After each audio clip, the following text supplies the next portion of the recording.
This is Infection, the survival podcast, recorded live on Tuesday, August 27th, 2019, episode 241.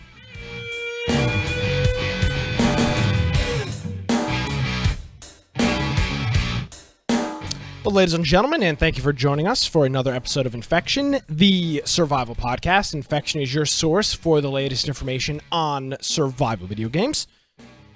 We bring you the latest news, reviews, updates, and more each and every week. My name is Nick Craig. You can follow me on Twitter at Nicholas M. Craig. Check out my Gab at Nick I'm Verified. You can see a little check next to my name.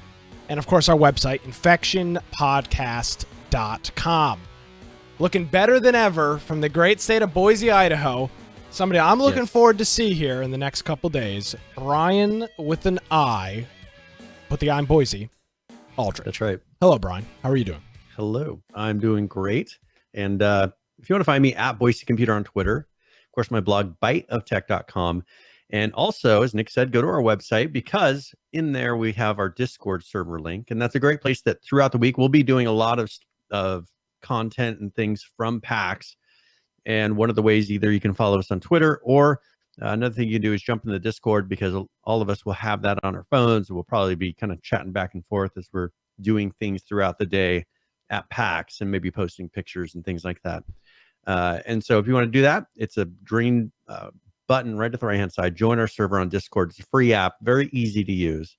Also, we have our Steam group notification there. If you join the Steam group before the live show starts, you get a little notification that pops up. If you happen to be sitting at your computer, you can jump in and view us live, participate in the different raffles and everything else that we do. Maybe hang out in the chat and harass us. So also we have our YouTube, our Twitch, our Mixer on there, all the audio forms that you could possibly want, and then show notes for every single episode that we've done. So if you want to help support us, the reason that we're able to go to PAX and not be doing crazy things like growing ridiculous beards, it looked like an idiot on the left-hand side. Yes, thank you. Is on the left-hand side, we have our Support Us tab. And one way you can do that is through Amazon. If you purchase things through Amazon, just click our link before you do it. It doesn't cost you anything more, but it gives us a percentage of that. And also Humble Bundle. If you're going to be doing anything through Humble Bundle, you can just click our link and then it'll designate some of your purchase towards us. As once again, it does not cost you anything. And then the primary reason is through Amazon Prime subscriptions through Twitch. And so if you aren't using yours for another streamer and it's just sitting there, you have Amazon Prime. One great thing that you can do is just go through and subscribe to us through there. It doesn't cost you anything extra, and it will give you a special role inside of our Discord. That one reason that helps you to remember when your sub runs out, and that helps us out. That's pretty much paid for our whole trip just through those subscriptions alone. So thank you very much. I want to thank our friend Tag Durante. I've never been able to pronounce his name right. Our friend Tag for hitting us up with the 9th month resubscription. So thank you, Tag. We appreciate it. And it is very beneficial as we are now moving into our trip, which is coming up here, Brian. As we're doing this live, we'll go to their website. We'll get the official countdown, west.paxsite.com. 2 days, 17 hours, and 49 minutes till the show itself opens. We'll be out there a little bit earlier than that. But about 48 hours from now, we will probably be grabbing some lunch. Or I would say 48 hours from now, we will likely be picking up our press badges. Yes. So now, one thing I wanted to mention is I think Saul resubbed as well, but for some reason it didn't show it in the alerts. Okay. But I do show that he was given this Twitch subscriber role on the 26th. So that should be in there as well. Gotcha. So I'll have to look and see why it didn't notify. Maybe there was some change happening or something. Well, thank you, Saul. We appreciate that as well, and everybody And else. Godimus, I think, was given the Twitch subscriber role. Oh, geez. And then on the 21st, Tag, Godimus, and Saul. So those should be ones that, for some reason, I don't know why they're not showing up in our other notification system. I'm looking in Discord. I'm looking in the alerts but channel. look at the bot. But look at bot commands. That's where, for some reason, I'm seeing them there, but I'm not seeing them in our alerts. So I'm gonna have to see why. Yeah, I'll start checking that channel then. Yep. So it's Tag, Saul, and who? Godamus. Thank you, guys. Yep. We appreciate it. All hitting us up with the resubscription over the And the raw sauce, he says, where's mine? He had his on there. We did it last week, if you remember correctly. Because I remember saying the raw sauce. Yeah, I believe you did. So, yep. All right, let's jump in, Brian. Let's talk about. By the way, I'm looking at Brian. Brian made a little application here. I wish I can show this. Right? Can I show this? Yeah, you can show it. Brian made this little application here. It's an advanced version of our topic timer. It's called the Podcast Helper. And our good friend Sean, who's going to be joining us at PAX, made us one a long time ago. And Brian, for actually his, this is for your college degree. You made this application. I love this. It's got the topic. It's got how long we've been talking about the specific topic. I can glance over and see that. This looks good, my man. This looks real good. And we started PAX Talks at 4 minutes and 20 seconds. Am I right or am I right? I mean, we're good to go. Right. So look at that. That's cool stuff, Brian. So we'll add onto it a little bit more and kind of customize it now that other people aren't going to be seeing it. Just put things that are specific to our software and all that, and it'll be fun. It'll help us out, and I'll be able to do it from here, so Nick doesn't have to click and drag so many things and try to figure it all out on the fly. I'm struggle. So it looks good. I'm watching it over on the corner of my eye. It looks real good. All right. PAX coming up here 2 days. We've got a confirmation. I got, Brian, kind of a big deal. We got a personal message from Gary Newman, who is the Gary Newman, the Gmod Rust Gary Newman, and they are in fact going world famous Gary's Mod Man. Yes, of course. And they are going to have Rust. They're going to be showing off Rust at PAX West, which I find to be very weird. Because I don't believe I've ever seen Face Punch do anything like this. And first of all, Gary's mod's like 11 years old or something like that. Yeah. And they're showing off Gary's mod in Rust. So I think it's interesting. Hopefully he'll be there. I'd like to talk with him. I know that at a couple times he's actually communicated with you pretty substantially. So hopefully he's there. We're looking forward to that. And there's a whole bunch of other things. We've got a whole bunch of things bookmarked. We're hoping to talk to the Google Stadia people and about some of the things that they're working on and what that's going to mean for us. Obviously, Sony is going to be there. We're not really sure who is going to be with Sony, but I'm sure there will be some games that fit our little genre. Group that's in Sony. A couple of publishers, the publisher of Dead by Daylight will be there. Devolver Digital is going to be there. There's the people that make Pray for the Gods are going to be there. There's Ubisoft, obviously. There's a game on here that's actually got an Epic Game Store exclusive, and the game itself is I don't know what the game is, but they've got an Epic exclusive, and I think it might be interesting to talk with them about that process and a couple of other things that we've got on our list right now before we go over there. So now another game like Ancestors is releasing next year. I'm hoping to maybe catch them. Because that's kind of a survival style game. That's the one where are they on that list? I'll have to look through. Okay. I haven't been making a list of ones that even if they're not on the list, like I'm hoping that we randomly run across them in a booth again, like we have done before. Mm-hmm. So we'll see. Download the PAX app, Brian, because in the app you can bookmark. It's got an exhibitor list, and you can go through and star exhibitors on it. So that's what I've been doing. So we're going to be out there. If there's something that is going to be out there, if you've seen something on Twitter or Facebook and you think it's of relevance, hit us up on Discord, preferably a private message so I can reference it when I'm out there. Send me a private message or Brian a private message on Discord so we can reference it, and we'll do our best to get hooked up with them and check it out. So that's PAX West. We are going to have a couple of additional pieces of content for the Infection Podcast audience. We're going to have a pre-show, which is going to be just kind of a check-in show Thursday night. It's going to be late. It'll stream live. It'll also be up on YouTube, is the plan, and I'll post it on the website. That will be just kind of a any travel stories, kind of plot out our week a little bit, and it's not going to be super structured. It'll probably be about an hour. And the debut of Green Man cartoons. Oh yeah, he's going to do. I think he's doing a face reveal. Yeah, so we'll see. This will be the first time that other people will have seen him on a camera Now we've seen pictures. If you're in the workout group, which is not everybody, No, small there's group. only a certain number of people in the workout group. They've seen pictures of him, but most people have not. Well, I don't know if you're friends with him on Facebook like I am, not bragging or anything, but just saying. And also, we're going to be streaming. He's given us the opportunity to stream to his YouTube channel, Brian. I don't know if I told you that. So we'll be streaming our Infection Podcast stuff to the world famous. It's his 140,000 subscribers on his channel. So that's 14 million views per video. Green Man. Yeah, one video every 2 years. Green Man. So we'll be streaming that late Thursday night. Don't expect much structure. We'll be having a good time with that. And then Saturday night is where we'll be doing an actual episode of Infection. It's the one that we've done in the past. It will be a lot more structured. We'll go over who we saw, who we talked to, and just kind of talk about our experience at PAX. That will be an actual podcast, as well as on YouTube and streamed on Twitch.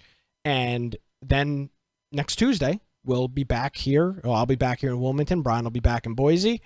And we'll do a regular show where we'll debut some of our interviews, some of the interviews that we got at PAX West. So 4 pieces of content in 7 days, plus Discord. We're going to try to do a couple Periscopes or some things like that, maybe a Meerkat. We're going to play some Hero Quest and stream that live with some adult beverages, maybe. We'll see what goes on with all that stuff. I'm looking forward to our trip out to Seattle. We've got a much bigger space than we did last year. So see if we can make Lance fall off a chair or something on camera. That'd be great. I mean, that could be fun. Ross would like us to ask 2K Games why they won't release on PC. That's if we run across 2K Games, I think that's a good thing to ask. Why no PC? Yeah, why no PC?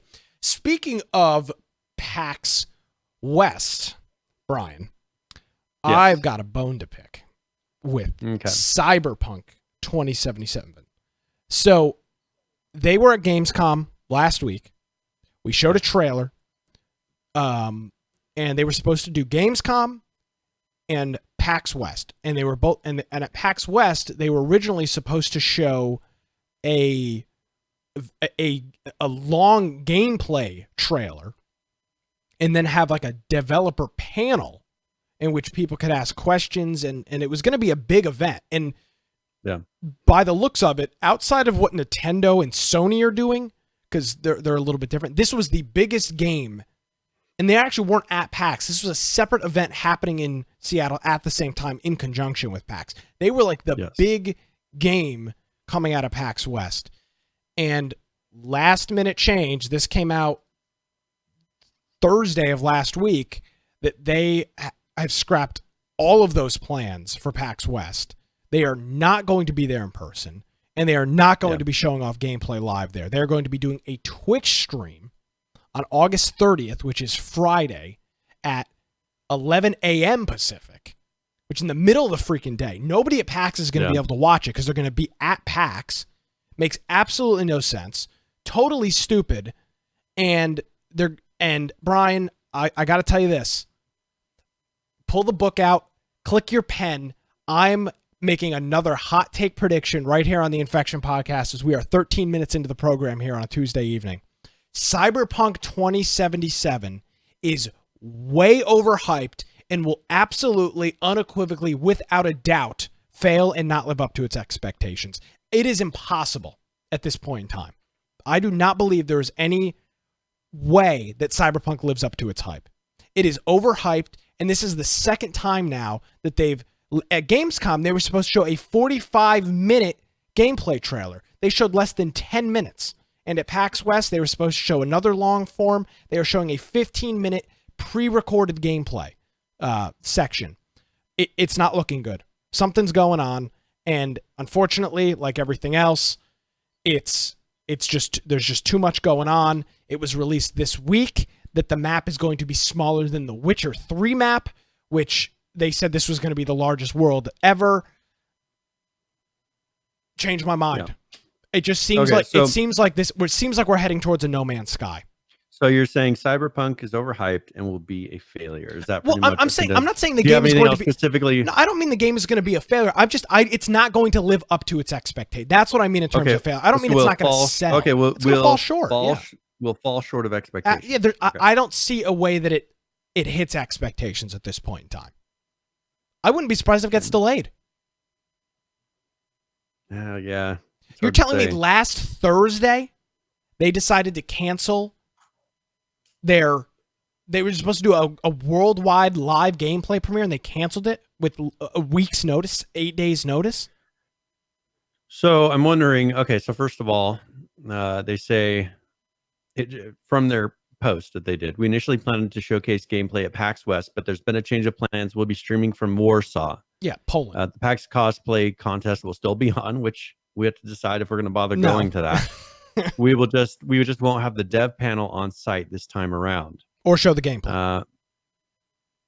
Yeah, and so they say there are logistical and some creative reasons behind this decision, but the most important thing we want to say is that we're sorry for the change of plans.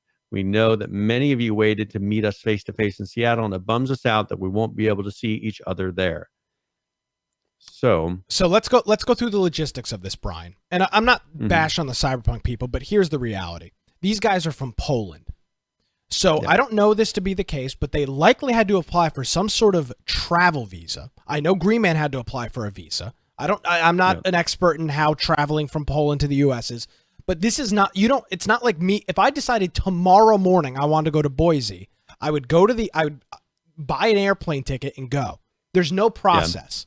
To travel internationally from Poland is a process, right? There's passports. It's a huge thing. They already had plane tickets booked. They already had logistical things. They've already rented a venue. They're paying a venue. And in 8 days beforehand, they changed it. I think Ross has got the right thing in chat. The gameplay's not ready. Something's not ready. There is no other explanation. It's a logistical reason. So, and here they say that here's what they're going to show during that live stream. Yeah.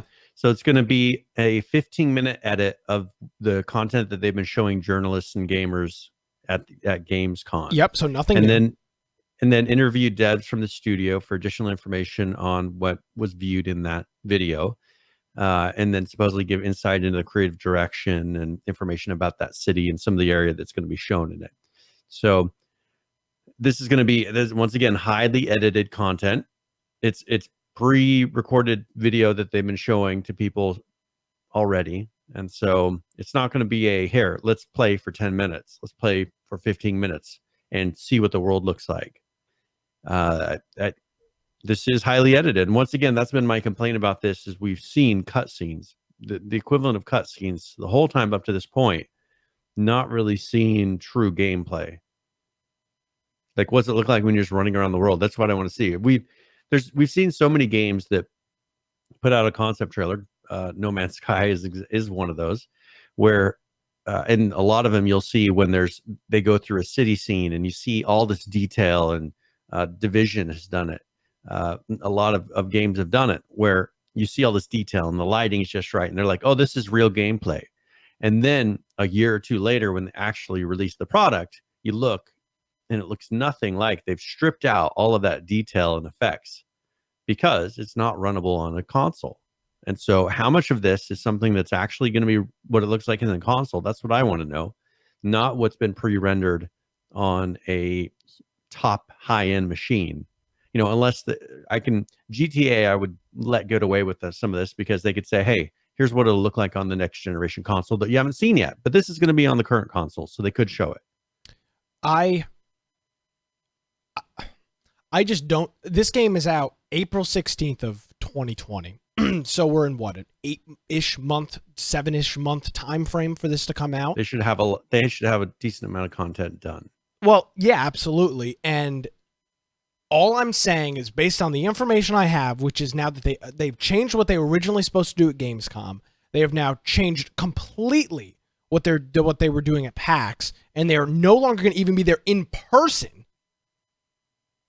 That's an indication that something. Why couldn't they do the QA? Even if the gameplay wasn't ready, why can't they do the QA in person? Unless there's a serious problem and they're not ready.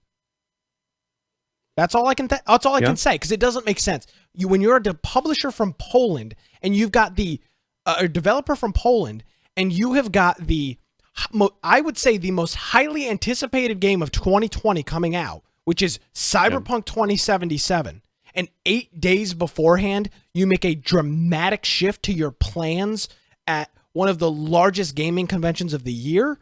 What does that tell me? That's not a confidence booster for me. That's not a, oh, hot dog, let me go out and pre-order this game because I'm sure these developers aren't going to bone me like everybody else has. That's all I can think, Brian. I have just going off simple human logic. That's where I have to go. So I don't see any situation in which this game actually can live up to its expectations. I just don't. It's not going to. There's no way. I just can't see it. Maybe I'm wrong, and I'd be happy to be wrong, but I just don't think it's the case. I guess the one benefit of showing up to that meet and greet would be they probably have a lot of extra swag to give away, and they could probably throw some extra stuff at us. Since so many people will not show up. I mean, they're like, hey, how about you give us some extra shirts? I don't think they're going to even be there. I don't know. It's kind of weird. Isn't it? I don't know what to expect. Like, it's a cosplay contest. We probably should still show up, but it's a real shame. It's a real shame because this game is right on the horizon of coming out, and we have seen practically nothing. They did a huge demo at Gamescom. But that's right in their backyard, too. Well, I understand it's right in their backyard, but they clearly had logistics already planned for this. Yeah. Or they just don't know what the hell they're doing, which is that's what I'm saying, though, is who knows if there was an issue with actually getting... It's much more expensive, too, to get them, not that, studio like this, money isn't that much of an issue, but for them to go to Gamescom is much smaller of an issue than to turn around and fly to the United States, to the very west coast of the United States. But that's my point, Brian, is this is something you have to pre-plan so far in advance. You have to rent a venue. I mean, you don't just rent a venue tomorrow during PAX. Yeah. That's what I'm saying with this. This was done 6-8 months ago. This may have been done a year ago for all we know. That's what I'm saying. This stuff doesn't just come together at the last minute. So that's why that there's an indication to me that something is going on. And then with this news this week about the map size, it according to one of the developers, it might be a little bit smaller than the Witcher 3 map, but more dense according to them. Well, in that, okay, so I'm not so concerned about that because the amount of content that will be squeezed into that same space. Agreed. Because the Witcher 3, look at all the trees and the open world. It's hard to imagine because they haven't really shown, they've only shown very specific areas so far, which could make you nervous, makes me a little bit nervous. But on here, the map size should be much smaller because look at all the stuff they're squeezing into a small space, where Witcher was very much, there's a lot of empty space that you can move around in that game. But we were told that the Cyberpunk 2077 world was going to be like the largest world ever. That's what we were told. It's turning out not to be the size of the Witcher world. And again, that doesn't bother me. But when all these tell me this isn't No Man's Sky again. When you see these little breadcrumbs of information start, well, it's not going to be this, well, this, and then you look down and all these little breadcrumbs have fallen and you got a full piece of bread on the ground, Brian. That's kind of what I think we might be heading towards. It starts with canceling an in-person QA event at one of the largest gaming conventions of the year. This little drop of information about map size and other, maybe that's why they didn't want to do it, because they're just not ready. The game's just not there, and they need to be actually focusing on the game, which is fine. But 8 days beforehand, that is frustrating. I mean, that was one of the bigger things that we were looking forward to. Yeah, it's like, okay, this is going to be the big title. Like, we booked it early. We were one of the few people that actually got into the venue, and then this is very close to the venue just canceling. So that is frustrating. Well, it's frustrating, but it's also, and obviously from a personal aspect, it sucks. But from me as a gamer looking forward to this game in April of next year, I mean, the red flags are going off everywhere. Yeah. So they're going to do a highly produced, pre-done, scripted video from Poland. And that's the one they're streaming that on Twitch, correct? At 11 a.m. Yeah. Okay. Well, on Friday. That's too bad. It's very bizarre. So that's that's Cyberpunk. That's my thoughts on it. There's my prediction. We'll come back to it and see what happens. But I mean, I'd be very happy if it is a great game and it blows our minds. But it makes you nervous when things are not going smoothly. Absolutely, it does. Or I mean, one thing, you look at GTA, they just don't talk about it. They don't give any expectations. And you know what? Everybody is always,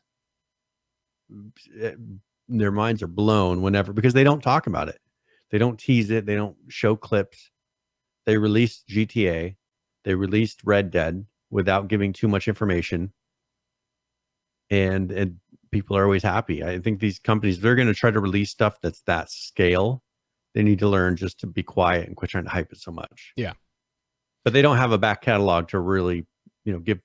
I think that's why they don't. But if they release a couple of these games and, this becomes a series, then people will just go and buy it. They don't have to say anything. Yeah. And part of this, again, and we've talked about it in the past, there's two sides, right? There's the developers talking about the game, and then there's the internet hype. And Cyberpunk 2077 has, in my opinion, has totally fallen onto the internet hype side. Now, they've done the stuff with Keanu Reeves and all that other things has jacked up that internet hype to unheard of levels. But it's a multifaceted issue. It's you cannot just say, oh, the developers are hype. Yes, they're not coming out and promoting all this hype. The internet is just genuinely excited. And then when you bring out somebody like Keanu Reeves, who is known and loved everywhere, and bring him into the mix, and his name's not Keanu Reeves in the game, but he is he's what, your companion or something like that, or I don't know how. That's what I hear. Something like that. He's one of your partners throughout the game. That is amplifying that. And then when you don't live up to the expectations or your game gets delayed, then you wonder why people are pissed. Well, such is life. Yeah. So that's I'm a little nervous, Brian. I'm gonna be honest with you. Yeah, and we'll see. I mean, there's very few games that really live up to expectation, and so you're always kind of waiting for that one that does, or one that exceeds. Red Dead Redemption lived up to expectations. I don't think, and I don't think there are. It is hard to find people that a group of people. Now, of course, there's people that say, "Oh, it's not this, it's not that." It's not going to be everybody's cup of tea. Red Dead Redemption 2 is widely renowned as a very good. It's not really a sequel, but a really good sequel, or building on, or before though, of the Red Dead Redemption story and universe and whatever it is. Yep. You don't find a huge group of people that say, "Oh, it sucked." You look at a game like Fallout 5, it's a different story. Or excuse me, Fallout 76. Fallout 76. Most people say the game sucks, and they don't like it. That's a consensus. It's a general consensus, absolutely. Yep. So I'm hoping that this one ends up being, sure, there will, as you said, there will be people that are like, "Oh, this game's no good." Of course. But I'm hoping it's good enough to where generally, like, okay, that was a good game. Kind of like God of War. There's certain games that you play through and you're like, okay, that was a good game. And you don't really run into people that say differently. So hopefully that's it. I hope so. I hope so. Well, so do you want to talk a little bit about some WoW? Are we good to talk about that now? I mean, I'm not talking about WoW, Brian. You're talking about WoW. What is WoW, and what has WoW done, and what have you been doing the past couple days?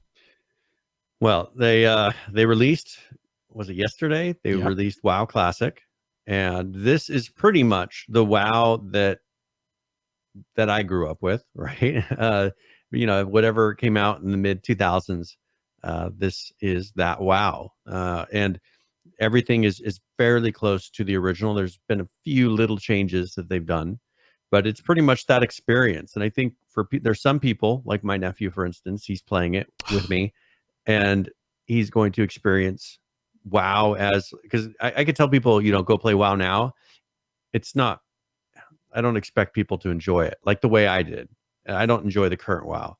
But WoW Classic brings a very different experience that pulled so many people in at that time. So this one thing that has been an issue, and this was expected. I didn't really expect to play the first few days. And then I'm going to PAX. So I'm not one of those people that's going to be sitting there and playing for a week straight. Oh, I want to But be. but it can't happen. Like I've accepted that. But they said that they've had really cramped servers. And when I say really cramped servers, I'm talking like queues on some servers that are 20,000 plus, 30,000 plus. 4, 5, 6, 7 hour queues. You're sitting Yes. sitting on a screen So- to join the server for 6 or 7 hours. So I'm playing with a community on it, and Oh. I just sat in the queue all day yesterday, and I got to play for like an hour and a half last night. And I sat in the queue just waiting, and it's just because there are servers that you can get in with no queue, but having played this before and knowing the difference between those main servers and then those side servers later in the game, there is a big difference because they're not going to be having all these server transfers and everything that they do now.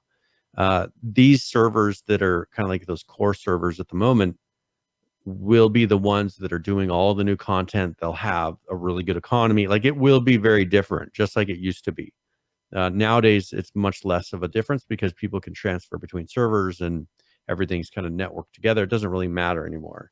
But in these old ones, it does. So that's one reason why you see people kind of sticking to a server and really trying, not just going to whatever server happens to be open. Langon is asking, is it a remake or a release of the original? Or both? It's kind of a mix. So it's a remake of the original in that they have added a little technology to be able to increase the number of players per server.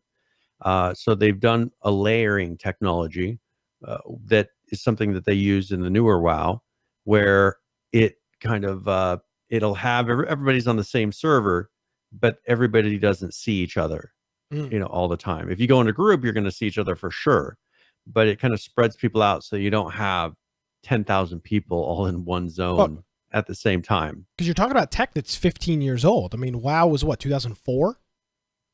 So I mean, yeah. So I mean, you're talking about tech 15-year-old tech. Think about the computers that you were running.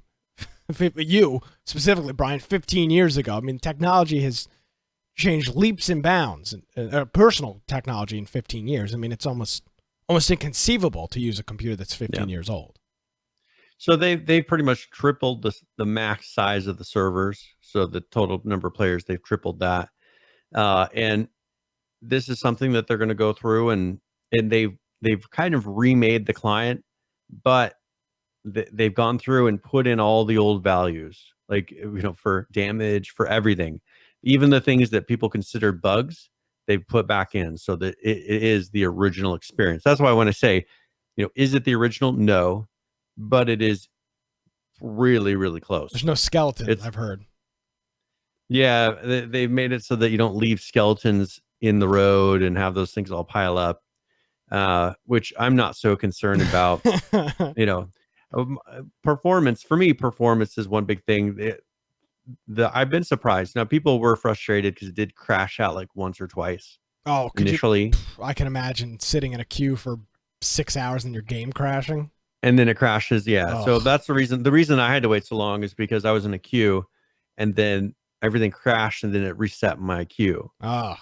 Wait, so your client didn't crash? The server stuff crashed? The server stuff crashed. So it cleared everybody out. And then, it had everybody go in. So it put me in instantly and then it kicked me out again. And then it reset my queue. And it was just, but that hasn't really happened since. They've gotten that pretty well flushed out. And you have long queues, but you can sit there and play for 4 or 5 hours and have no issues. So I want to remind me, I want to come back to something personal. So there's a little bit of, and I've been watching a couple of videos and reading a little bit about this. Blizzard seems to have handled this pretty poorly. They literally just added these new servers like 3 days ago. Like all of a sudden they're like, oh crap, you mean people are going to play this? I'm not destroying Blizzard. It just seemed odd. Can I give a little bit of reasoning why though? Like as an understanding of 2, 3, 4 months from now, when a lot of people drop off, they don't want to have all of these servers. Okay. Yeah. I mean, I get it. That are sitting there. And so they're really trying to just have people have the number of servers that matches the actual number of people playing. If everybody were spread out, not just put a bunch of servers up that then, because people will be pissed if they take away people's servers. So people are going to be frustrated if you start merging servers and then people start losing their names. It's just, that's creating a whole new mess. So they have added some, but they're really trying to prevent some of the later issues that they will have if they just throw a bunch of servers up to make everybody happy today. Now, outside of the queue timer and it taking 4 hours to get into a server in some cases, there also is the quest issue. And I don't. Can you elaborate on that? There are apparently like 2-hour-long lines in game. Like people are virtually lining up to run. What do you run a quest? I've never played WoW. So okay, what does that mean? So let's step through. I'll step you through a quest, like what they're experiencing. What you're seeing on streaming. So you'll have a quest that says, go over here and kill this special mob, kill this special character. It's one of the specific name. It's one that respawns a certain period of time. Mm-hmm. Well, when you have, let's say, 100 people all running in one section that have a quest that says, kill this one person. Okay. And then that has a 2, 3, 4, maybe 5-minute respawn on it. Oh. Well, you then have a big buildup of people that are waiting to kill this thing. And then you have people just coming in. So what they've been doing, and I've been surprised that the community has been doing this, is they will all line up in a line. You'll still get your trolls, right? Of course. But they'll line up in a line, and where the thing is going to spawn, the first person in line kills it. And they have been going through the line, which I would never have expected, just knowing the internet and the world, how it works. I was very surprised to see that actually happening. So that's something that really worked out. And I haven't had to run into that with the zone I'm in. I haven't had that issue yet. Now I'm only like level 7, but I saw people at about that level that were running into this issue. And I think it's more of, for like on the horde side, there's certain areas where that type of quest is more prevalent, but I'm in the undead and haven't really had that issue yet. So that makes me happy. Okay. Here we go. Brian, yes. When we get back from PAX, I want to play WoW. Should I feel like, I'll tell you what, I feel like there's some pressure, right? Because I feel like I'm not a true gamer because I've never played World of Warcraft. And I feel that is kind of when you every time, oh, you play games, you play World of Warcraft. I mean, that's like the stereotypical same thing. Oh, you play board games? Oh, Dungeons and Dragons? It's like those are like the two stereotypical things. Do I need to give it a try? The classic. I don't think if you're going to do WoW at all, I would do classic. I'm not playing just the new because one. No. Yeah, because the new one, I don't care if anyone plays the new one because it doesn't really mean anything. When you play the old one, if you're to say, hey, I played the old one and I did this type of content, that kind of tells a person what kind of a gamer you are, whether or not you have the ability to stick it through and do the work to get to that level. Like, it actually is a grind. It takes work to do it. Now here's the thing. But it gives you a sense of accomplishment. That's the difference.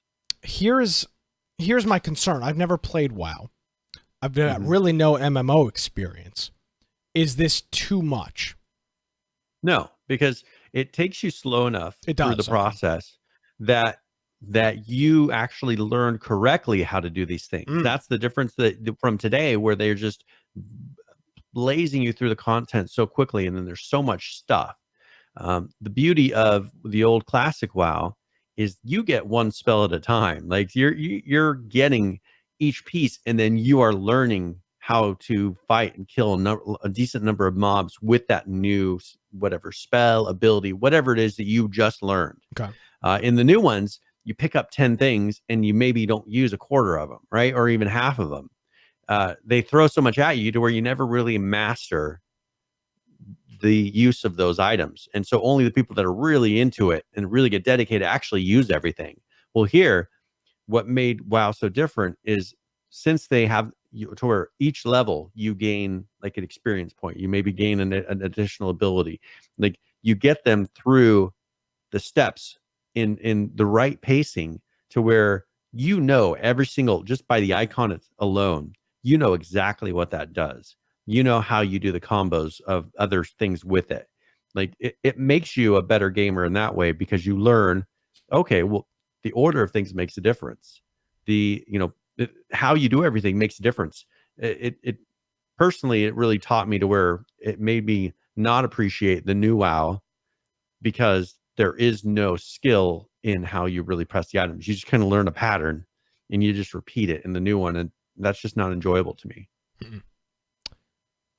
So I think when I get back from PAX, I'm going to go ahead and purchase a month and see what happens. And my nephew, this is his first time playing it as well. Would I be able to play? Would I be able to play with you guys, or are you guys going to be too far ahead? No. Well, so what I'm going to do is, I have a character right now that I know will level up quickly. It's not the character that I really want to use in the end game, but the trick is you level up quickly with a hunter, with some sort of a damage, a mage, a warlock, something that does a lot of damage, so that you can go through the content and get something to 60 as quickly as possible. And then you decide, well, do I want to be a tank? Do I want to be a healer? Your second character you'll take through, and you'll level that up, because you'll be able to send it money. You'll be able to give it gear. You can make that one that generally is a slower leveling character faster, because you'll be able to feed it things to help through the process to make it not quite so painful. My first character I ever did was a warrior, and I leveled it up as a tanking spec. That's punishment. I mean, I put myself through incredible punishment because I did not know any better. I was just like, I'm going to tank. I did instances every day, so why change it? And but man, I did a grind through the whole thing up to level 70. I did tanking. Do you have to pay for additional characters, or is just your subscription your subscription? Your subscription is your subscription, so you pay that. And with Classic WoW, there's nothing. You get I think 10 characters per server. So it's $15 a month, which is high, and personally is a huge turnoff. I don't like monthly subscriptions. But at least they're not making you pay for the game this time. Yes. So the game is free. It's included in the subscription. And you can do month to month. It costs a little bit more, but you can do month to month. So yeah. I mean, I did 6 months, and I figure, I'll play it's like $70 or something. It's cheaper if you 70 something bucks, yeah. And it is cheaper. It's a couple dollars cheaper per month. Yeah, it's maybe $10 a month or something like that, or 11. Let's see.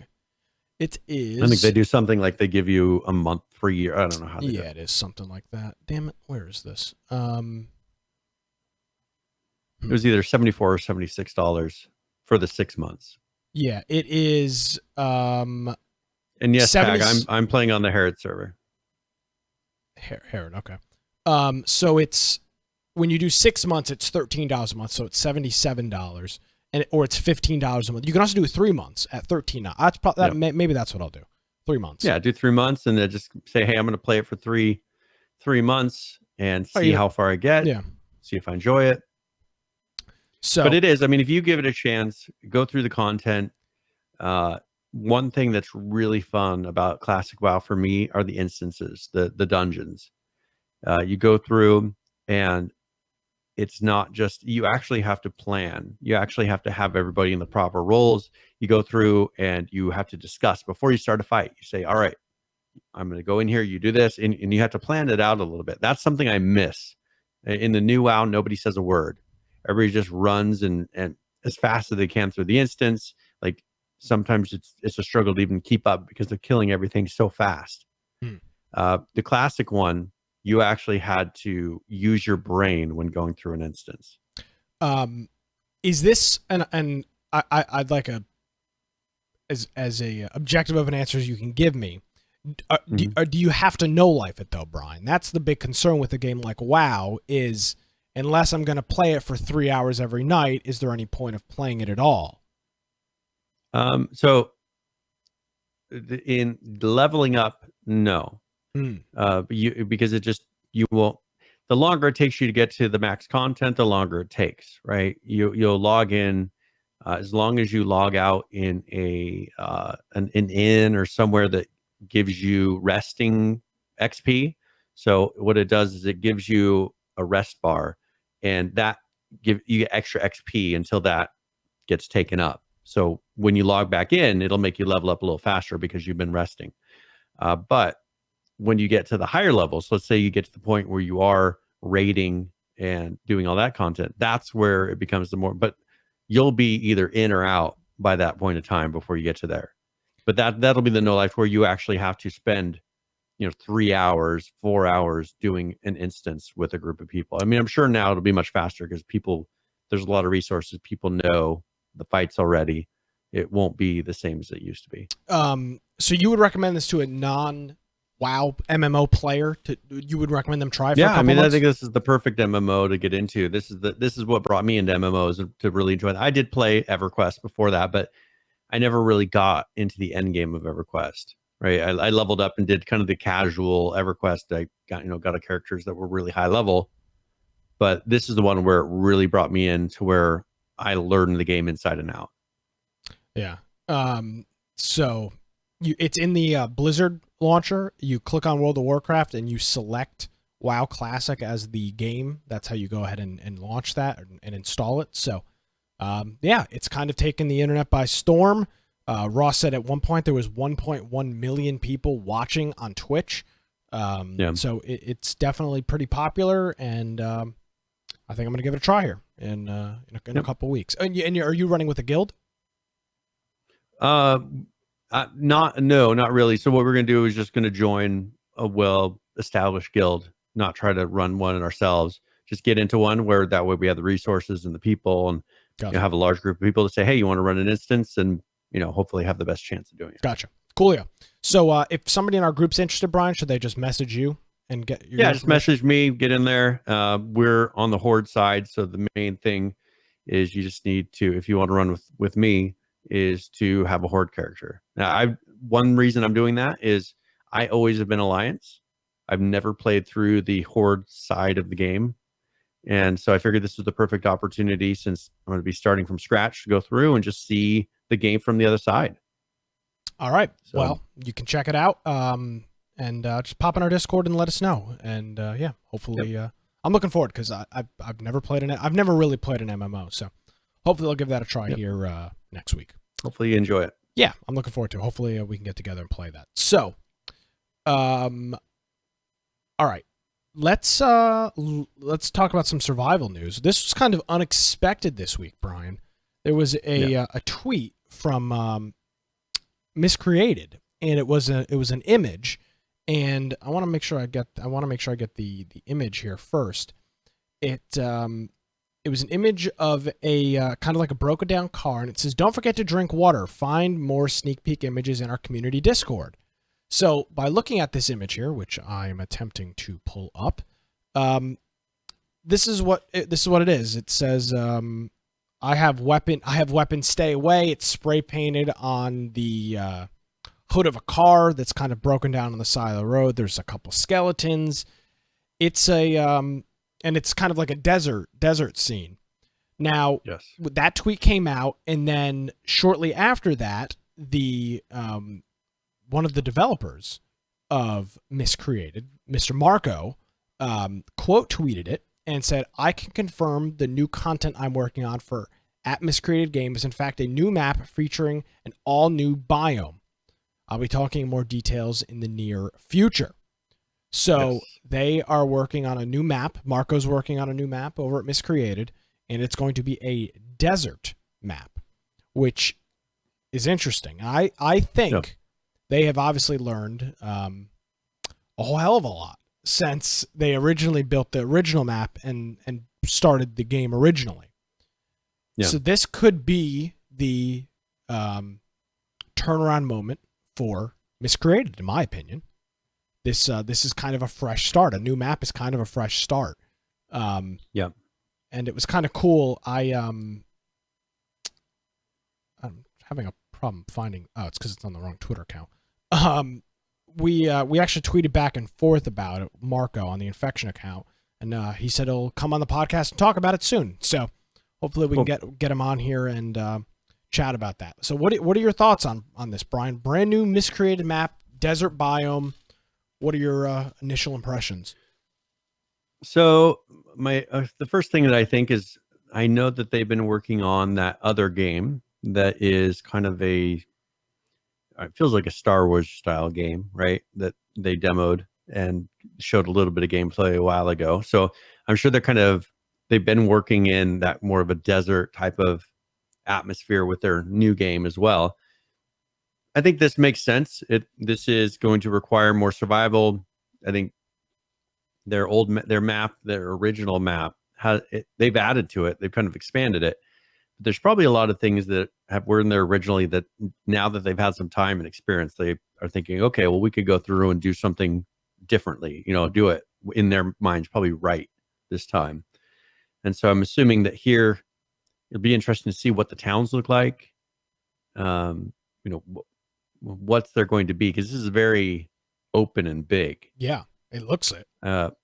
And I would think that maybe, are they going to have cars? This would be something where it'd be kind of cool if they only had horses or something. They didn't allow you to have cars to really make that map feel even bigger. I don't know. It'll be interesting to see where it actually goes. But it's not, this is a modern map. It's not like a Western or anything like that, because you look at that car, that's a newish car. Yep. That's kind of buried in the sand. Yeah. And there's an image here that was in their Discord. It's kind of just a gorge almost. Some pretty big river cutting through some mountainous area. The world looks like it'll be a pretty large world, and something that is not standard for this kind of game, Brian. If we look at most of these zombie survival games, now I'm talking zombie survival games, they are cities. That's kind of the go-to. It's kind of the go-to. I mean, you close your eyes and look at H1Z1 and you look at Miscreated's map. It's just a standard subdivisions, supermarkets, firehouses, apartment complexes. They're very standard, and this appears to be very, very far from that standard. And I think that's kind of neat. This will make sense for using the hunger and thirst and all of that. They can really use the environment as one of the main weapons in this. It kind of gives me a 7 Days to Die vibe. This kind of that's I was thinking that as well. Just because speaking of games that kind of did it right, there's plenty of things that 7 Days to Die does wrong, but not give me a key to stream their game. Yeah, but this feel like 7 Days to Die, having that desolate feel, did it well. Yeah, very much so. So I think that that's something that they could go through and replicate in a much cleaner, better looking way that 7 Days to Die does, and maybe make it. I like that the landscape is broken up by these cliffs, these plateaus, and all of this. I think it could be interesting. I'd like to see some story. I mean, personally, I've been asking for lore in this game for how long? Couple years, I think, something like that. Yeah, I mean, there's so much I kind of read into the stories. Marco's done a good job of telling the stories, but they haven't given him a story to tell. They haven't given him a way to actually have the game itself tell the story. So that's what I would like to see. So that's what's going on with them. Cool stuff, and they're still working on it, and it's rather interesting. We'll talk about current players here towards the end of the show. With their player base, they clearly think that there's a future for this game. And if they didn't, I don't think they'd be working on a new map. Yeah, it's just crazy. I mean, the craziest thing for me is they're working on it in CryEngine, and man, they've had their struggles with CryEngine.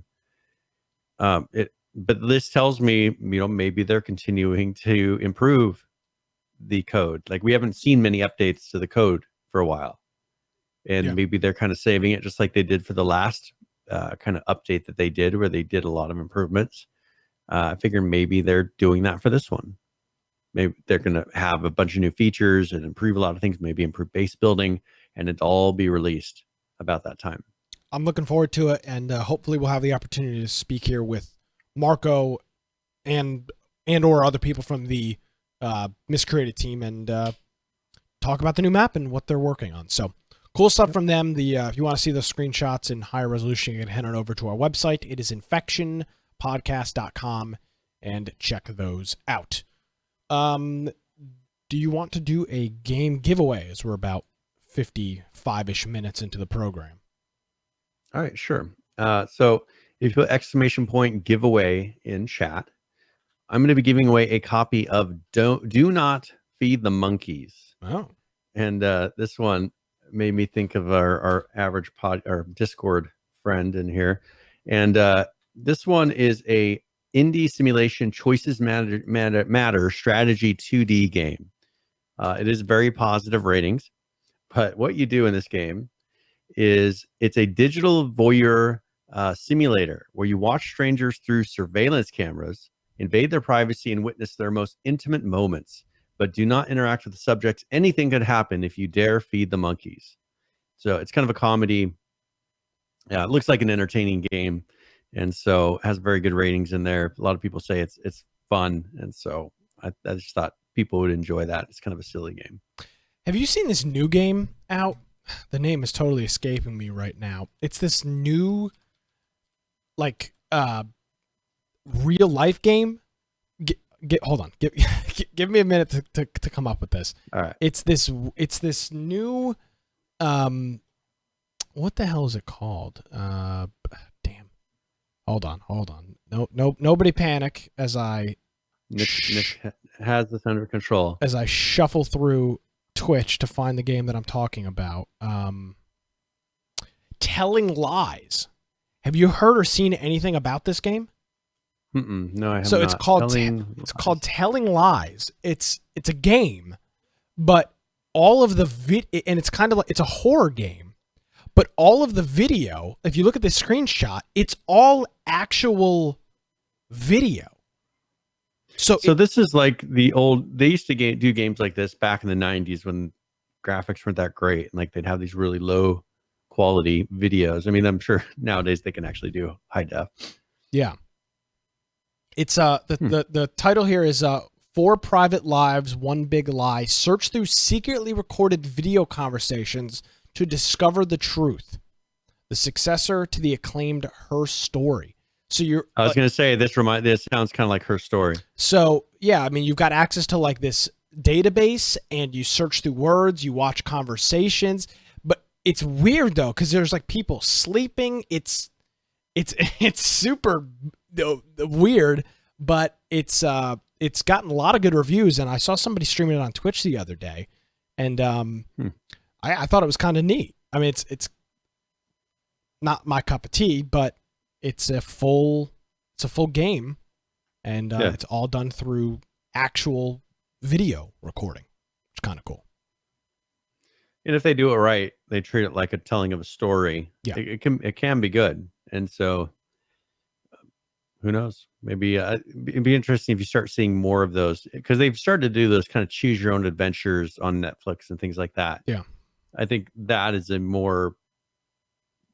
this right here is a better version of the choose your own adventure, where you're kind of trying to decipher it as you go, and you actually have to do a little bit of work to figure it out, because they give you a computer and you actually have to Her Story, right? That's what it's called, the other one. Mm-hmm. That was pretty difficult. It wasn't just a watch videos and take you through the game. You had to figure out the puzzle and listen to the hints and understand what was happening. So, and this one looks very similar. Could be good. There's like an actual girl sitting here, and you're watching videos of her talking. It looks like.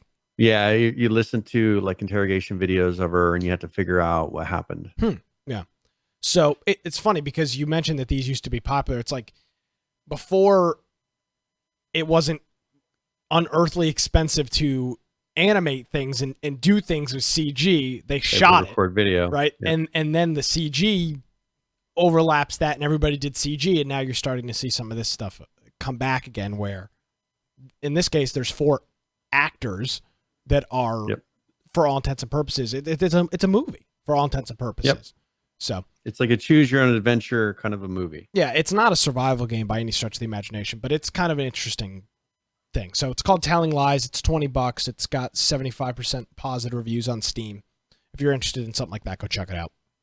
So there you go. So here is a kind of a survival AAA shooter that's coming from Tencent. The Evil Empire. Synced. Okay. Yes, Synced. And they have a video. Now, it's kind of long, but I think if you played the beginning of it, because they kind of explain it in the beginning of this video. Okay. And it's talking. They actually speak English in this. But you don't have to play the whole thing because it's a 10-minute video, but they do say in the beginning exactly what it is, and it kind of surprised me that they were releasing this. All right, this is Synced. Welcome back to IGN at Gamescom Now. Joining me to discuss Synced Off Planet is Shu from Gobo, as well as Clark from Tencent. You guys just announced Synced, so for the uninitiated who haven't been able to check out Gamescom yet, what is Synced Off Planet? So this game is about in a world where the evolution goes wrong, and everyone have the chip on their back, but some of the people doesn't really used to this kind of technology. So it's a new type of post-apocalypse. And for the survivors, though, they want to just risk themselves and capture the opportunity to get off the planet. So overall, it's a zombie survival PvP game. Wow! And in this game, people fighting for each Hold other. Hold on. Oh, I gotta roll this back. What did this gentleman just say? Hold on. And capture the opportunity to get off the planet.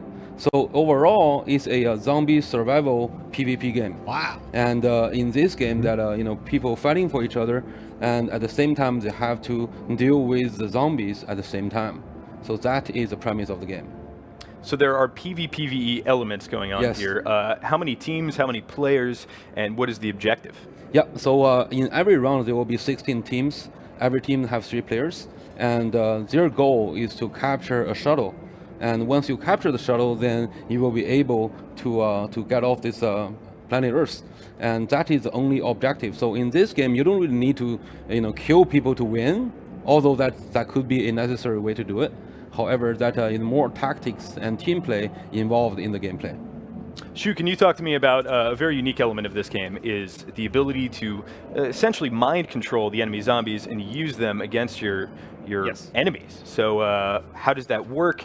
How many zombies can you mind control, and how powerful are they? Yes, I think, as it says on title, synced, the concept of synchronization is a big part of the game, and I think that Clark might have more details, kind of on the details of the gameplay there. Yeah. So the core thing here that we all played the zombie games before, right?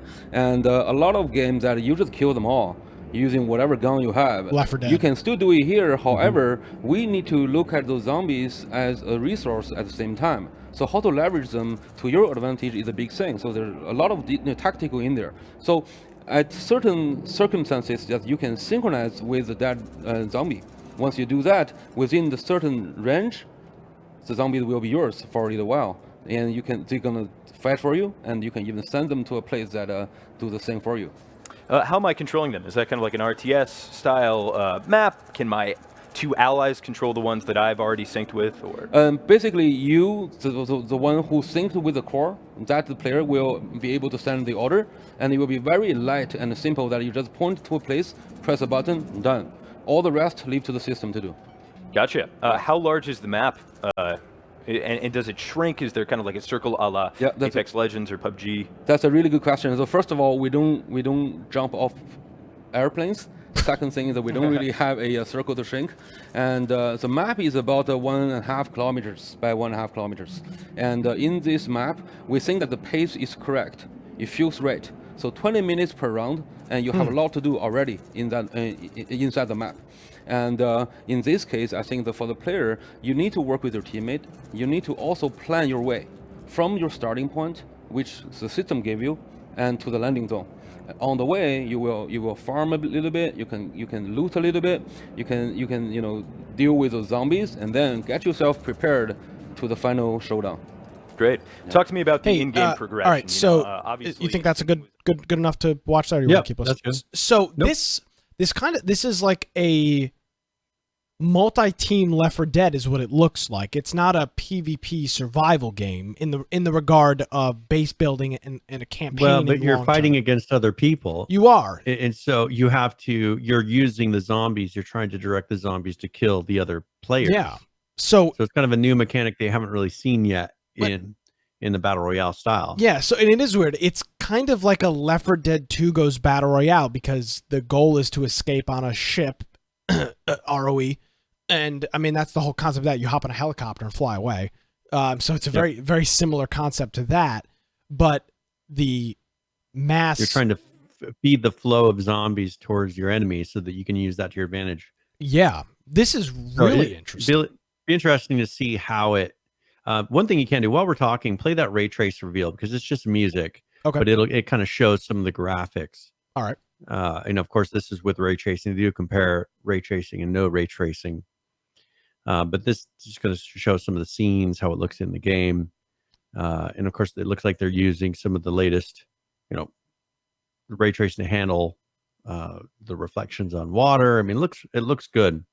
It'll be interesting to see how the zombies actually perform in a real world environment with actual computers and real servers, because that's something that a lot of these games, you see how many zombies are in that scene. Usually they'll struggle to be able to handle. Yeah, absolutely. That many zombies. So I'm curious to see, especially when you're controlling the zombies and it's not totally the server doing it. It'll be interesting to see how that actually works. But you can see, I mean, looking at the RTX, you can see the drastic difference that they're able to do with reflections and lighting. Not very many people have RTX video cards at the moment, but you can see that immediately it makes a big difference visually. It does. It makes a huge difference on especially things, mostly with reflections. That's the big thing with RTX, obviously. Mm-hmm. That's the part of a video game that you can make look crappy and it doesn't necessarily destroy the game. So that's obviously that's where you see some of these gains with RTX coming. This is a very interesting concept. What else do we know about it? It's called Synced Off Planet. And is it being made by Tencent or published by Tencent? Do you know? So it's being they unveiled it. Okay. And so it says that it's a studio under Tencent Games. Gotcha. Okay. So it's not Tencent itself, but it says it's a studio called Next, and it's a Tencent studio filled with veterans who made games like Far Cry, Rainbow Six. And they make an MMO called Orient, Moonlight Blade, and so they're considering this kind of their next AAA. They're considering it a AAA title, where you could look at PUBG and say that PUBG was not a AAA title. You could look at different things that people make, even ROE is not a AAA title. They're considering this what they think will be a AAA title. Watching that, and it's under Unreal Engine 4. Also, just as a side note, which is good. Yes. Yeah. I mean, I'm glad they're not doing it on some in-house engine, because one thing Unreal Engine has really been focusing on is that RTX technology. Yeah. Is being able to get that. And, if they were doing something in-house, and this is probably why they're not doing it in-house, they'd have to be doing all of that manually. So you'll see all the benefits. It looks like they're putting the latest of what Unreal has to offer in this game. And so it'll probably be a cutting edge style game. I got a little bit of a Tom Clancy Division vibe, minus the zombies kind of with it. It kind of struck me as a Tom Clancy thing.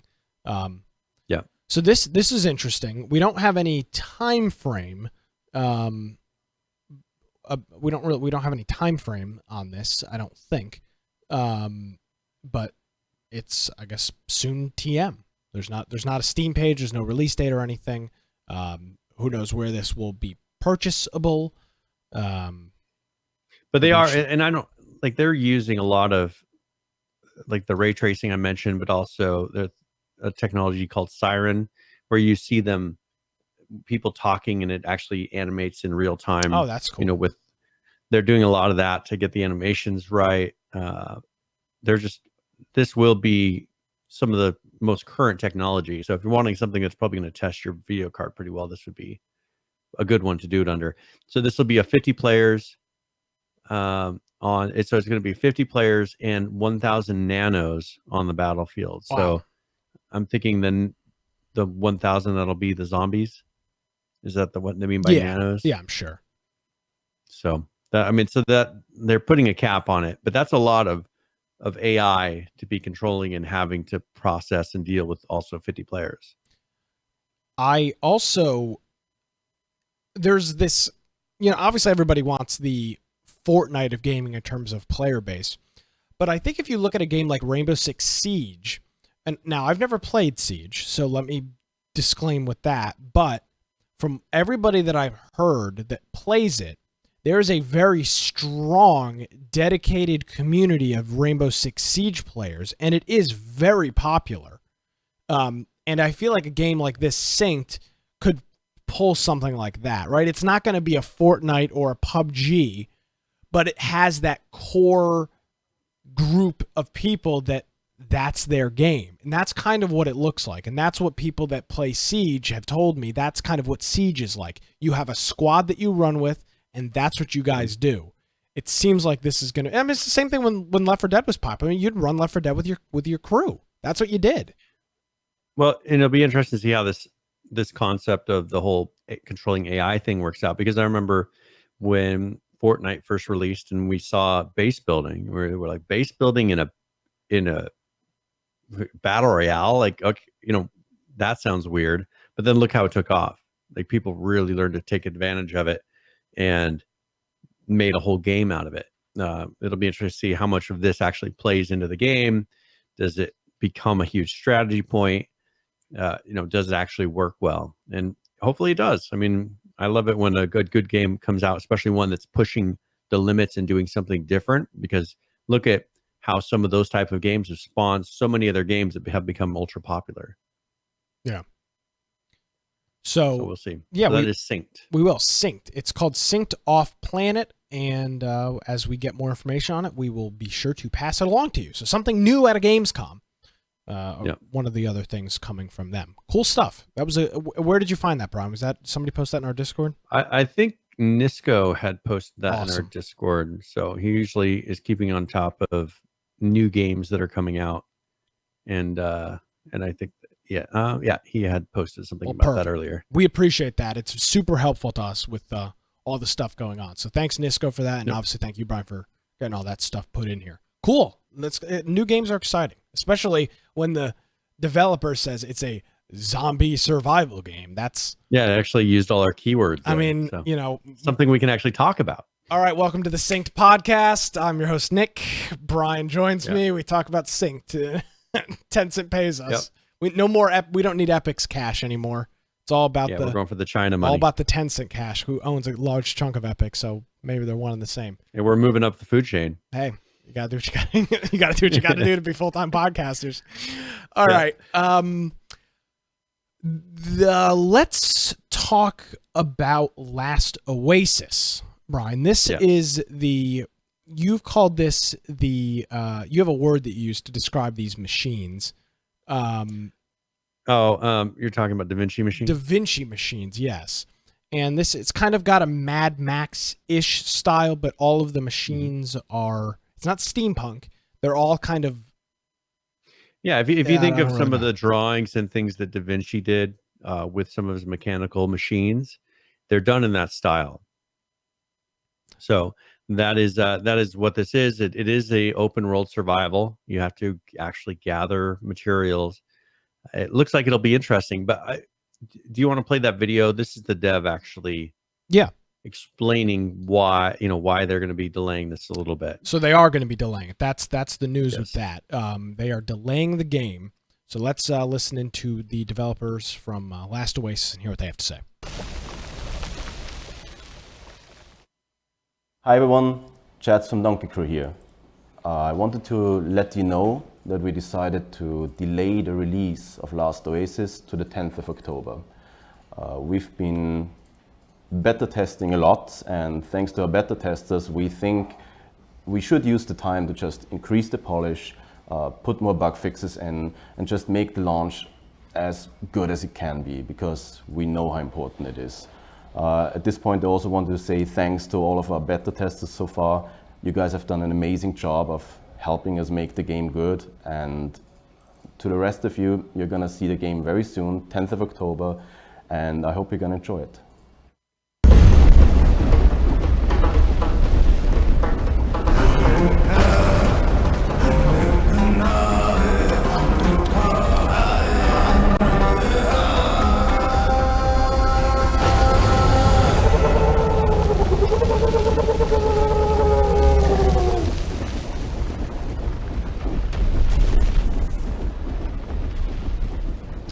So it's a very ambitious game. It's an ambitious game, and we treat everybody fairly on this program, Brian. The issue is not the fact that they're delaying the game by a month.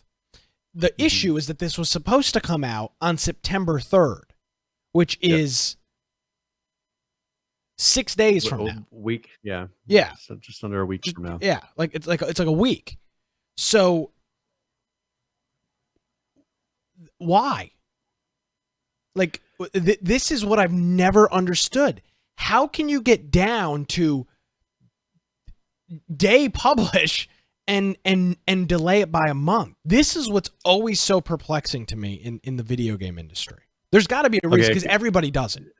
I'll give you the reason why these guys and why other companies like Rockstar don't. And Rockstar, when they do have a delay, they announce it almost a year earlier. I mean, they did. To be fair, they did delay Red Dead Redemption, but they delayed it like 10 months beforehand. Yeah. Yeah.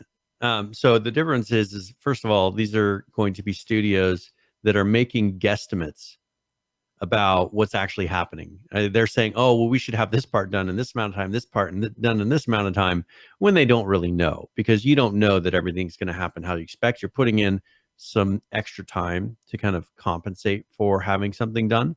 Where if you turn around and you look at a Rockstar, they've been doing it for so long, they generally have a pretty good idea how long it's going to take them to do each aspect. And they're giving themselves enough window to make sure that it's going to get, and if it doesn't, they're going to hire on enough or work enough overtime, which then Kotaku and all those will freak out about, to make sure that they reach their deadline, right? Yeah. This is a smaller studio that doesn't have thousands of people to kind of mitigate that time difference, right? This will be a smaller studio that this job comes down to a couple people meeting the deadline that they guesstimated it would be.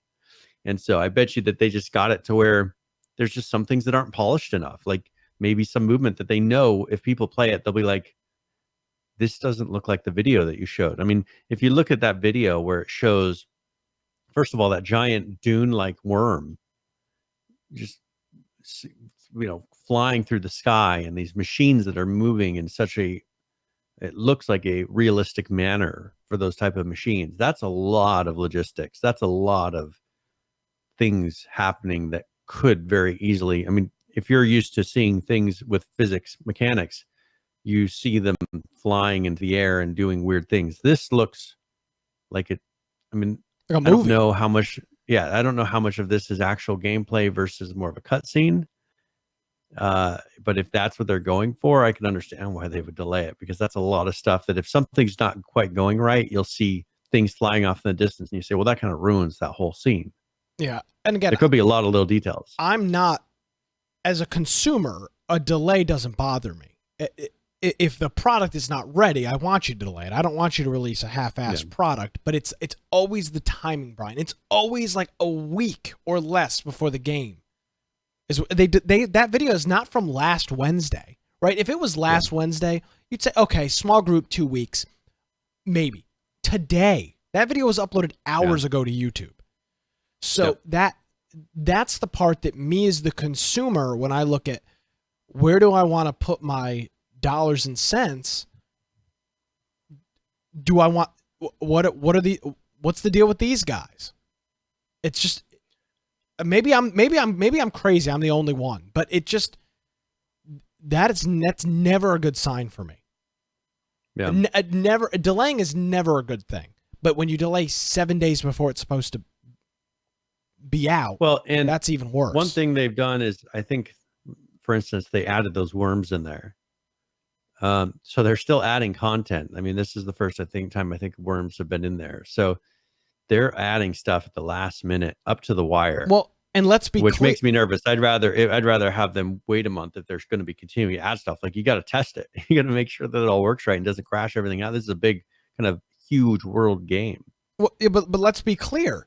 This isn't like it's a finished product when it comes out. It's early access anyway. It's not like this is releasing as a AAA.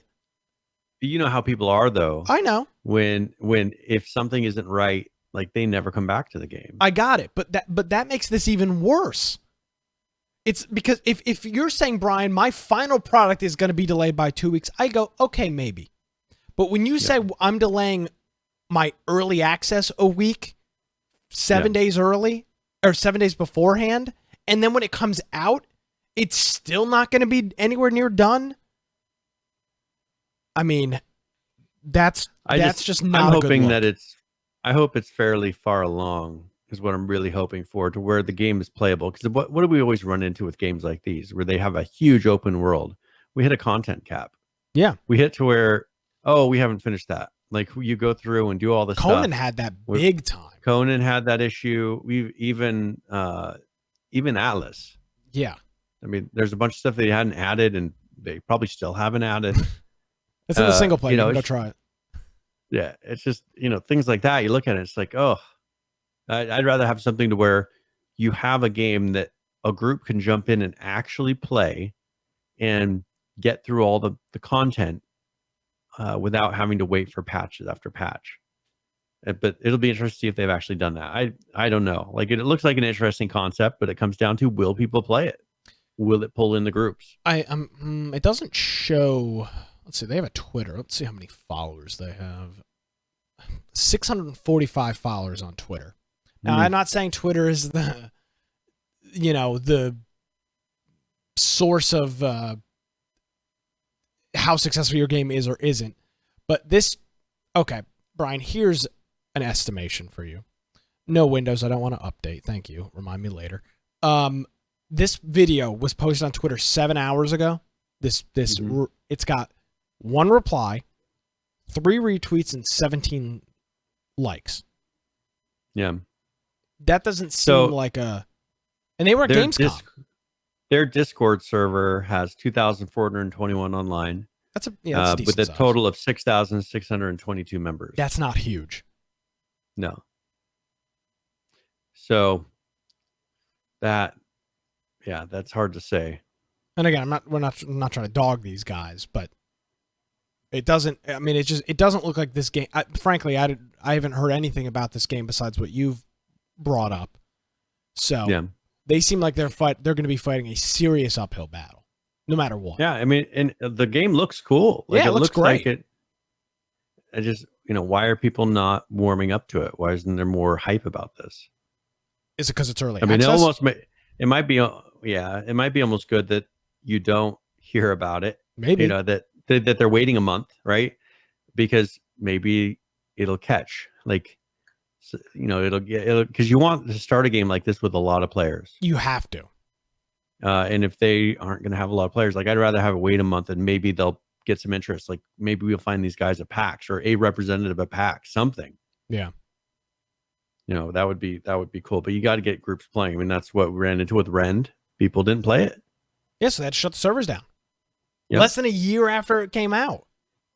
Yeah. So if they're really into this, like, they need to make sure that it's ready to release when people are actually going to log in and give it a chance.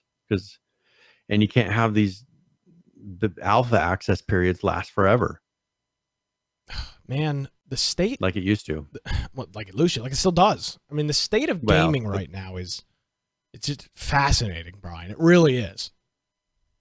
It's not the day to be an alpha. I'll tell you that. No, well, frankly, I mean, I know you're working on some stuff, but I don't think it's frankly the time to be releasing a video game.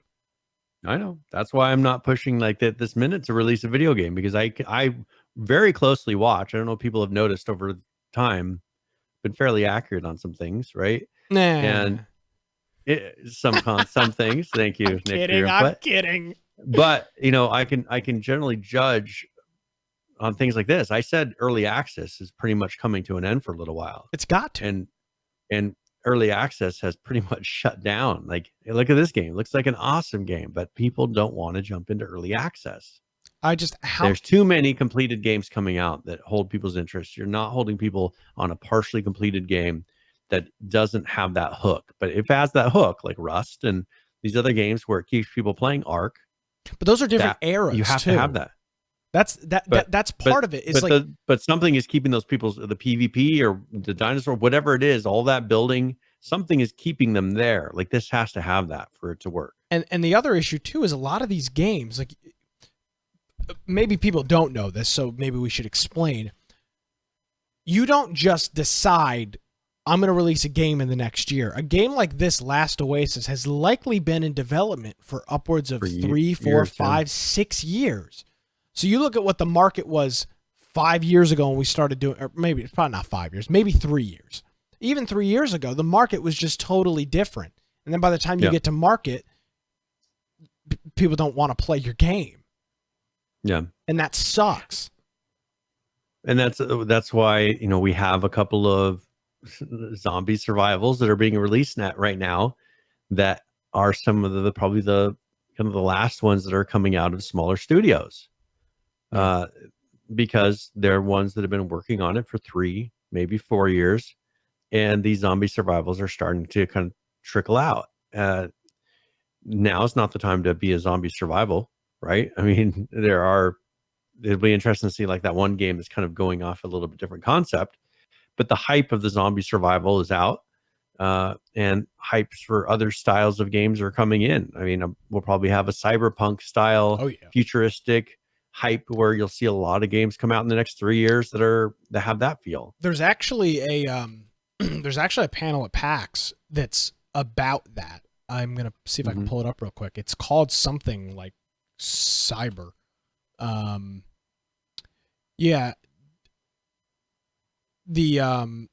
It's called Dice Breakers, which I assume is a company that does something. A few weeks from the release of Cyberpunk Red, which is the new board game, but they're going to talk about the latest edition of Cyberpunk and what it means for the genre as a whole.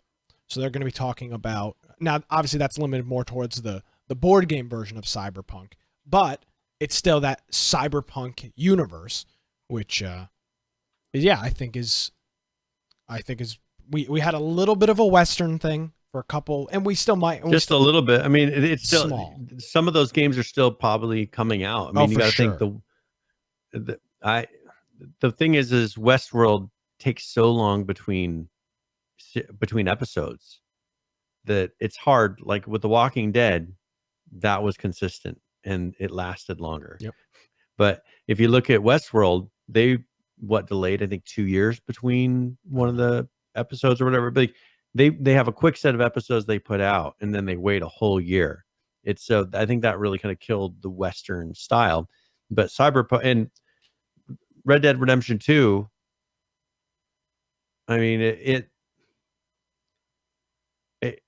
the story mode, it wasn't like the PvP. If there was PvP and there was other elements that were pulling people into that, I think people play through the story and then you kind of leave it behind. It doesn't hold you.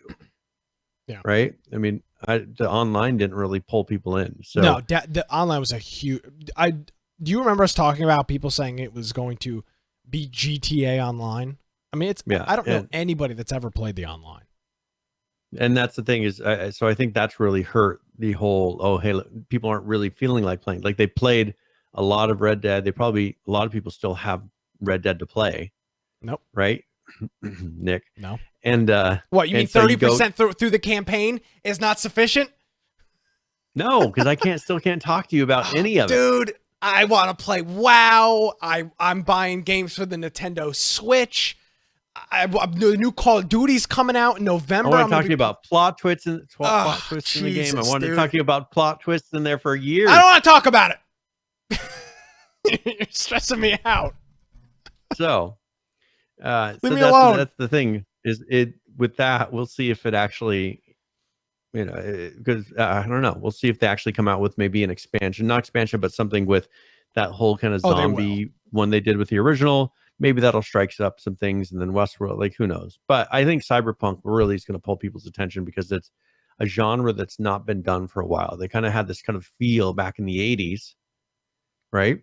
Yep. I think it could affect people like clothing. It could do a lot of crazy stuff and kind of give that feel of the 80s where things got, when they started making movies about what they thought the future was going to be like. It could be another one of those. It could. So I think that's probably the direction that we're moving.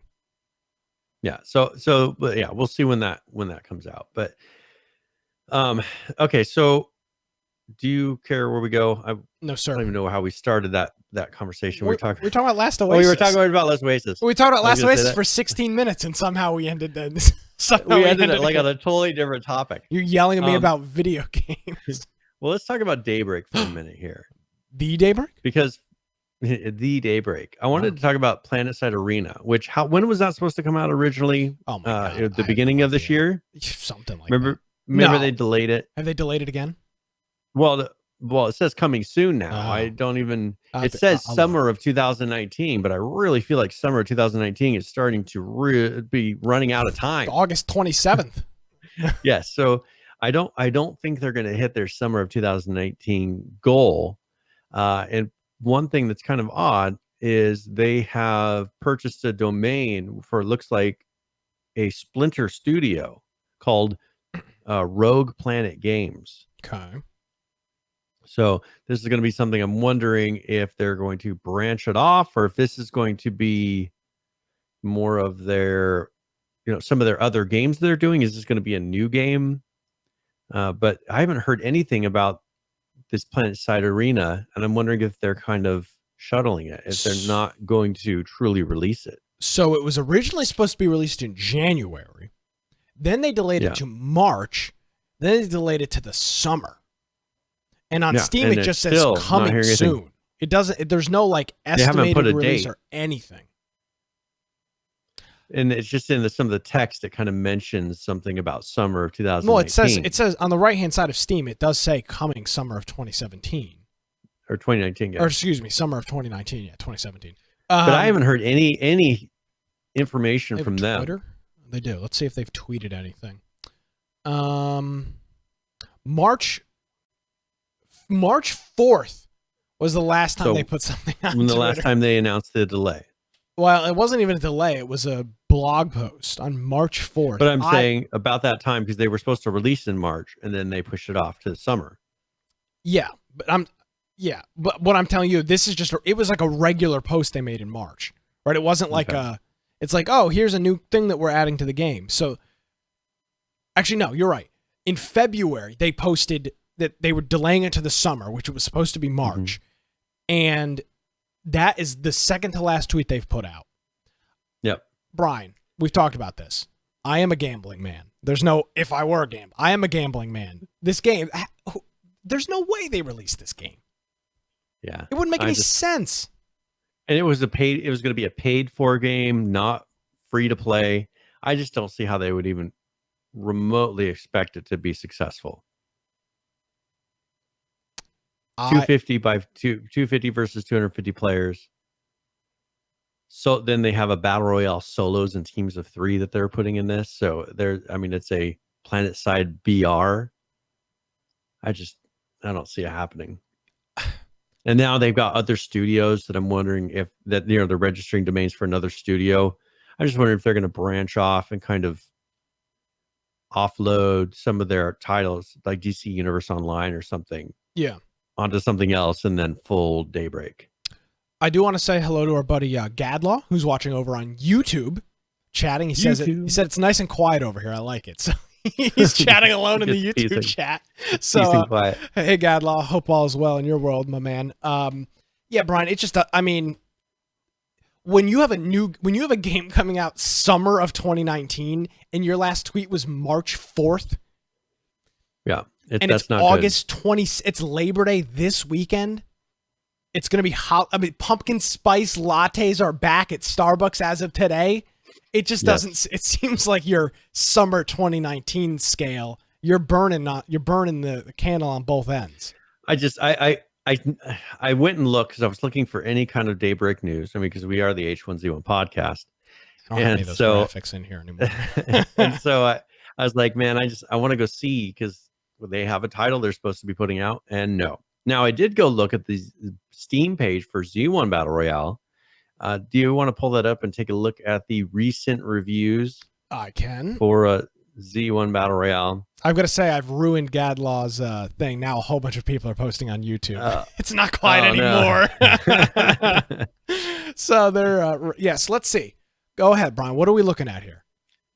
All right. So if you look at the right hand side, there's a kind of a orange, just red color under recent reviews, mostly negative. So 538 recent reviews, mostly negative. So that's pretty much their main product right now. So 34% of them are positive. Yeah. When was the last time they did an update? Let's see. Does it show us? July 17th. So almost 2 months, or a month and 10 days ago was their last update. Yep. And this is this is an always on battle royale game. Yeah, and it's just they did the post in July talking about that. They added those race cars to it, which don't match at all the atmosphere of the game. They're like Lamborghinis in this car. I don't know, or in this game. So this this is not. It's not looking good for Daybreak. I don't know how they're making all their money now. Like, where are these paychecks coming from to keep these people hired? This guy, I'm now on the PlanetSide Arena forums, and there's a guy on July 16th posted checking for a pulse, and he just said, hey, just checking to see what's going on. No responses. Yeah, that's not a good sign. I'm wondering, I don't think there's a dev team there anymore for it. Personally, I think the dev team is gone. Checking for a pulse. It's got 316 views, no responses. They have not posted a tweet since March 4th. So, I'm curious, like, what else can Daybreak do? Like, how long will Daybreak be around? They'll do DC Universe. They'll continue to keep DC Universe and EverQuest up. People Lords of the Ring Online. People pay for that stuff. It's enough to keep people on and hang out and do little tweaks as they need it. They really don't need developers and very many developers. They need someone on staff to maintain. Yeah, but I mean, they still do changes to EverQuest. They're constantly adding things to EverQuest. Yeah, but that's a lot of assets and silly stuff. Yeah, but nevertheless, I mean, they're still making EverQuest, right? They're still doing that. They did release that DLC. Yeah. So, I mean, they'll do some stuff with EverQuest, but no, I mean, Daybreak is not. I mean, H1Z1, folks, you can say what you want. It's gone. It's done. If you think the H1Z1 Just Survive is coming back, I'm sorry. You're being lied to, and you're being misled. So it's not going to happen. Now, somebody else may do something with, but Daybreak is not going to do H1Z1. Yeah. It's just not going to happen. So who knows the future? I mean, frankly, I don't know how I don't even know how they're in business. Yeah, I don't know where the money's coming from. Yeah, free-to-play games. Now, I get it. No, and don't get me wrong. Those iOS companies are making, what? Candy Crush made like $1 trillion last year or something like that. I mean, free-to-play games can make a whole bunch of money. But these games are not. Yeah, I don't see how these particular games are making a whole lot of money. I mean, they're probably bringing in some, but not enough to justify all the stuff that they've been spending. No, I mean, their studios are beautiful. Daybreak's been up to this point. Yeah. Gadlaw says keep those doors open. Gadlaw says the survival podcast survives longer than Daybreak. That's right. Yeah. Lower overhead. They gave us a hard time. Yeah, we have a low overhead. That is true. No overhead. It's great. So it's a shame, man. It makes me sad.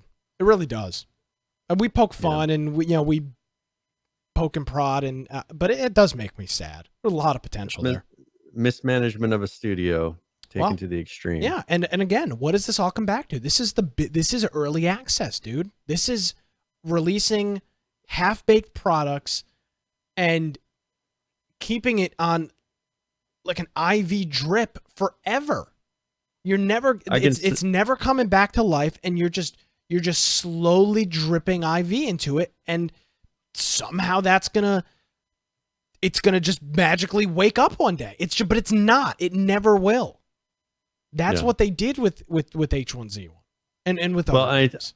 I think that if you look at probably the decision that started all this, it was firing a Smedley. It'd be interesting to know how things would be different today if they would have never fired Smedley. We need to hop on our time machine. Yeah. Be like, don't do it. But that's the thing, is they fired Smedley, and from there it just everything fell apart. I mean, we watched it fall apart right in front of our eyes. But don't worry, folks. We've been sitting. We're here to stay. Yeah. So poor decisions cannot hold us back. Well, I mean, they can, but they likely won't. We'll make all the poor decisions in the world. We'll keep going. Yeah, I mean, who cares? Yeah. We just as long as we're here for a little while every week, we're good to go. Yeah, we'll see. We're gonna test poor decisions in Seattle this week. That will be there'll be plenty of poor decisions. If we manage to not be able to record anything or actually do the live streams, yeah, if we will know that. I'm gonna hold everybody. I'm gonna be the adult in the room. I'm gonna hold everybody. Right. I'm gonna hold us all accountable. We know Lance isn't gonna be the adult. I'm looking forward to that. All right, so that's Daybreak. Yep. What we got some other stuff in here. What else you wanna talk about? Let's look really quick at Fortnite, because this is something that kind of caught me off guard. I played some Fortnite this week. Yeah. Yeah. Have you tried this mode yet? Is this the Western City mode? No. Play that video, and I think I was shocked. Hold on. Let's not give it any intro of what's about to come. Okay. You got to give me a minute. I'm not prepared. No, you're fine.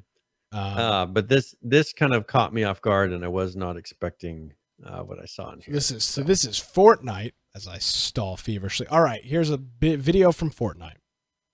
There's no audio. There we go. Oh, jeez Louise.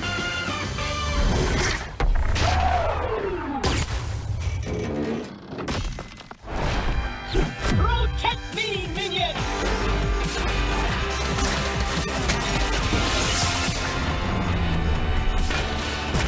I'm single-handedly winning this whole thing! So, they are coming out with a Borderlands region of the map, and they're adding the what's it called, the Psycho from Borderlands to the game. And what's interesting is the visual effects change to the style of Borderlands when you enter that zone. They're doing that now. So I played Fortnite. Let me see if I can find this. I was playing Fortnite this weekend, and Tilted Towers is a Western town. Let's see if there's a video of this. Yeah. How did we not talk about this? We did. Okay. We showed a video of it a couple weeks ago. Let's see if somebody actually shows it. No, of course I can't find anything. Frustrating. So this will be a different section that'll be like Pandora. It's based on Pandora, and it's in collaboration with that team, and it's got the Psycho and Claptrap cosmetics that you can put on there. But when you enter, that's the thing, is when you enter the kind of like that bubble, that's what I noticed. The shader changes to where your character starts to look more like that Borderlands style. And that's 100% what they do with this. It's very cool. So you're you're landing, right? You got your little umbrella, and you're falling from the sky, and there's this dome around the city, and then you pop in, and voila. I mean, as you said, Brian, all of the shaders change. Here's a little video right here from some guy on YouTube, and as you see, he walks into the Western town, and now he's got a cape, and his staff's got a cowboy hat, and it changes. You just go into the Western town. Go back to the other video, and watch what happens when they enter into that. Yeah, zone. but that might be. They're doing it too. I think they're actually, so the shader is like, so Borderlands has a specific shader. Yeah. If you look at the way that. Yeah, it's got like that black outline. Yeah. Yeah, that's the actual shader. Yeah. And that is a post-process effect. Okay. It's like they've done that in there, and that's like an extra thing, not just changing any assets or anything like that. Like they've actually redone to where things are viewed differently. I don't know. It's not as extreme as Borderlands is. So like you can still see details. What do we think? What do we think about this? So Borderlands, they'll be at PAX. Yeah. We should probably talk to them. But the new Borderlands is obviously, it's another one of these hot games coming out. This is an interesting collaboration. I assume it's a collaboration. Yeah. Well, and one thing that what I thought immediately when I saw this is like, this is Epic just showing off. first of all, because they're showing some pretty difficult things in engine to do well, and they're just like, hey, we're going to recreate on a whim Borderlands, the whole feel of Borderlands in our right? battle royale game. In the middle of a battle royale, in a little bubble. Yeah. I mean, you're just pretty much making Borderlands look bad. I've always looked at Borderlands and be like, they don't even have to really put that much detail. Their shader's so strong that it just kind of, everything is kind of glossed over. But here, they kept a little bit of detail, but I just thought it was interesting. Like, they've got things flying out of the sky. They've got ridiculous stuff. And Epic is doing a good job of showcasing the capabilities of their engine, which I still feel like Fortnite, that's pretty much what its job is to do, is to say, hey, look, we're going to throw everything in here. We're going to change the world in real time. We're going to do everything and show you what you could do if you have a good enough set of developers and you use our engine. Yeah, and that's what they're doing with that Western world that's in the game now. It's amazing that you pop into that and it's just totally and the whole different. thing like changes. Yeah, but you can see outside it and it's different. As you're falling in, you see it, but it's kind of opaque. Borderlands 3 comes out September 13th. So this is in conjunction with that.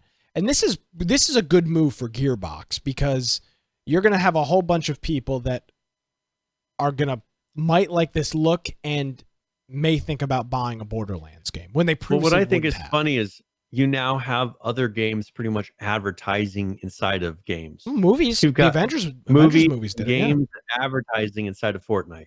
Yeah. I just find it interesting because it's fascinating. Epic has no they have no alliance. They have nobody they have to hold alliance to. They're like, we make the engine that it's capable that a lot of these games, they don't tie themselves to one brand. They're like, sure, we'll put your game, we'll put your movie in here for a couple weeks. Yeah, Wreck-It Ralph did it. And they move on. Yeah. Yeah. So it's from a business standpoint, it's they're essentially a billboard for all intents and purposes. Yeah. And that's something because they get millions and millions and millions of views. Yeah. No, you're spot on. I mean, you see little bits of this in video games, right? You'll see a little bit of product placement, maybe Coca-Cola or Pepsi, something like that, but never to the extent of what's going on in Fortnite. Yeah, and Epic's doing it blatantly now. They're like, here. Well, but here's the thing. This is the best part about this, and I know, call me the Epic shill, but they have brainwashed their community where they don't care. Right? Yeah. It doesn't matter what they add to the game, and I'm not saying brainwashing. There's no purity. There's no purity. There's nothing. To it. It's like, as long as the game is whatever playable, you want it to be. It does not. It doesn't matter. It doesn't matter what they do. It doesn't matter what they add. The community will play it. The community will like it for the most part. The mechs, okay, got it. But like, they don't really care because they just are constantly adding new, different, crazy things to the game. Yep. More people need to be like Fortnite. Not in the exact game. I'm not saying that. I'm just saying more companies need to structure and do things the way that Fortnite is done, because it's clearly a recipe of success. Yep. Yeah, and people are now talking about Borderlands. People are. It's just it's a win-win for them, and so I thought that was interesting. I just when I first started going into it, I wasn't expecting that. Thanks. He clicked the button to put his note, and that must be what it is. Mm-hmm. If they don't put a message, how sometimes he assaulted me in the message. He says, Nick Epic Games Craig. So there you go. Hey, practically your middle name. Yeah, I mean, hey, I'll get my legal name changed to that, depending on the dollar amount that Epic wants, depending on the dollar amount that they want to talk about. Will you take payment in V-Bucks? No. Okay. But I will in Ninja Red Bull. There you go. Thank you, Saul. We appreciate that. A 19-month subscription. We appreciate it. Thank you very much. All right. So that's Fortnite. That was kind of interesting. A little interesting. Yeah. So as far as other updates, so Hide or Die, which we need to play when we get for Act for PAX, we need to play some Hide or Die. Yes, we do. They did put out fixes. I put the notes in here. A lot of fixes. So they have their 1.09, which is they call a balance and performance update. We also have on here No Man's Sky, which put out a number of updates, not as many as that 1 week, but they did 2.08a, which had a list of fixes. hey, you might enjoy it now. They had 2.09 that they put out, and once again, just a list of fixes. They're going through, finding crashes, and probably looking through logs, trying to find what people are experiencing. And then their 2.09.1, which once again was some more fixes. So if you're playing that, hopefully you have a more stable of a game. Also, ROE, they put out a number of updates. So on the 21st, they put out a new character. They enabled Alice. Oh, really? And so that unlocks it tier 44 in the season 5 adventurer pass. And she's got like a steampunk. Got a really weird look. This doesn't fit ROE at all. She kind of looks like a Final Fantasy character or something, or a Kingdom Hearts. They've been kind of moving that direction though with some of their characters. That kind of an art style. She looks like a Kingdom Hearts or Final Fantasy character. That's really weird. Yep. So that they had a few fixes that they put in there, but the character was the main thing for that. And then they had on the 22nd, so the next day, list of fixes, and then a little bit of optimization to the memory. And then on the 24th, they had a fix, which was just something where with character styles, they fixed an issue where the tier 36 character style wasn't unlocking, so now it does. So that is the ROE updates for the week. So the main thing other than fixes, it was that character. Gotcha. Realm Royale, they did do an update. Yeah. OB21. This is a so the thing here, it says, ever wanted to fight chickens but were afraid that the long arm of the law would ruin your fun? Roma has found a solution for that. So this is their chicken attack update. Attack your friends as chickens in public matches, or take advantage of the new custom game mode that allows players to host private matches and test their melee against friends, among a number of other quality of life improvements. So they added that, and then allowed you to you can now fight as a chicken. Yeah, and they're always trying to add and figure out what people take to. So there you go. I don't know if we'll see them this year at PAX. No Facebook Gaming this year, so I doubt it. Yeah, they don't have that booth, so I don't know. I think they only showed up because they pretty much got a free spot for it. Yeah. So well, they could be, but they could be. They just released on the Switch not that long ago, so they could be with Nintendo. But yeah, if we see them, it'd be interesting to talk with them again. Say, hey, get a which direction are you going? Yeah, exactly. So Arc, they put out a couple patches. They did 298.31, which fixed a crash with the crab claws, added a flag for the servers, and then added cheat TP commands to be able to teleport to the various terminals. And then they had 298.37, which fixed a crash that was happening. They set the beer barrels to check for enemy foundations on placement, so they can't be placed next to enemy structures. And then the cryopods and cryo fridges are now craftable at the obelisk terminal inventory, as well as the supply crate inventory. And then fix some map issues with Valguero, which is a free official non-canonical DLC expansion map for Arc. Gotcha. So those are the updates for Arc. Now Atlas, they didn't have a ton of updates. They've really slowed down on their updates, which is kind of surprising. Arc is getting more updates recently than Atlas. Wonder why. But previously they had the 2.18 or 218.25. They're currently up to 218.28. So there was a .27 in there, which was about 4 fixes, and then they ended in an event. And then this last one, where it was 1 fix, they tweaked a setting. They added a creature, a boss, to a certain section, and then they enabled an event. So that's pretty much all the patches in the last week and a half. Incredible. Yeah, I just don't know. 8 months. The game's not done. 8 months it's been. 8 months. They still don't have all of the NPC zones. They don't have cities. They don't have any of the MMO features that they promised. This game has been, to say an epic failure is almost an understatement.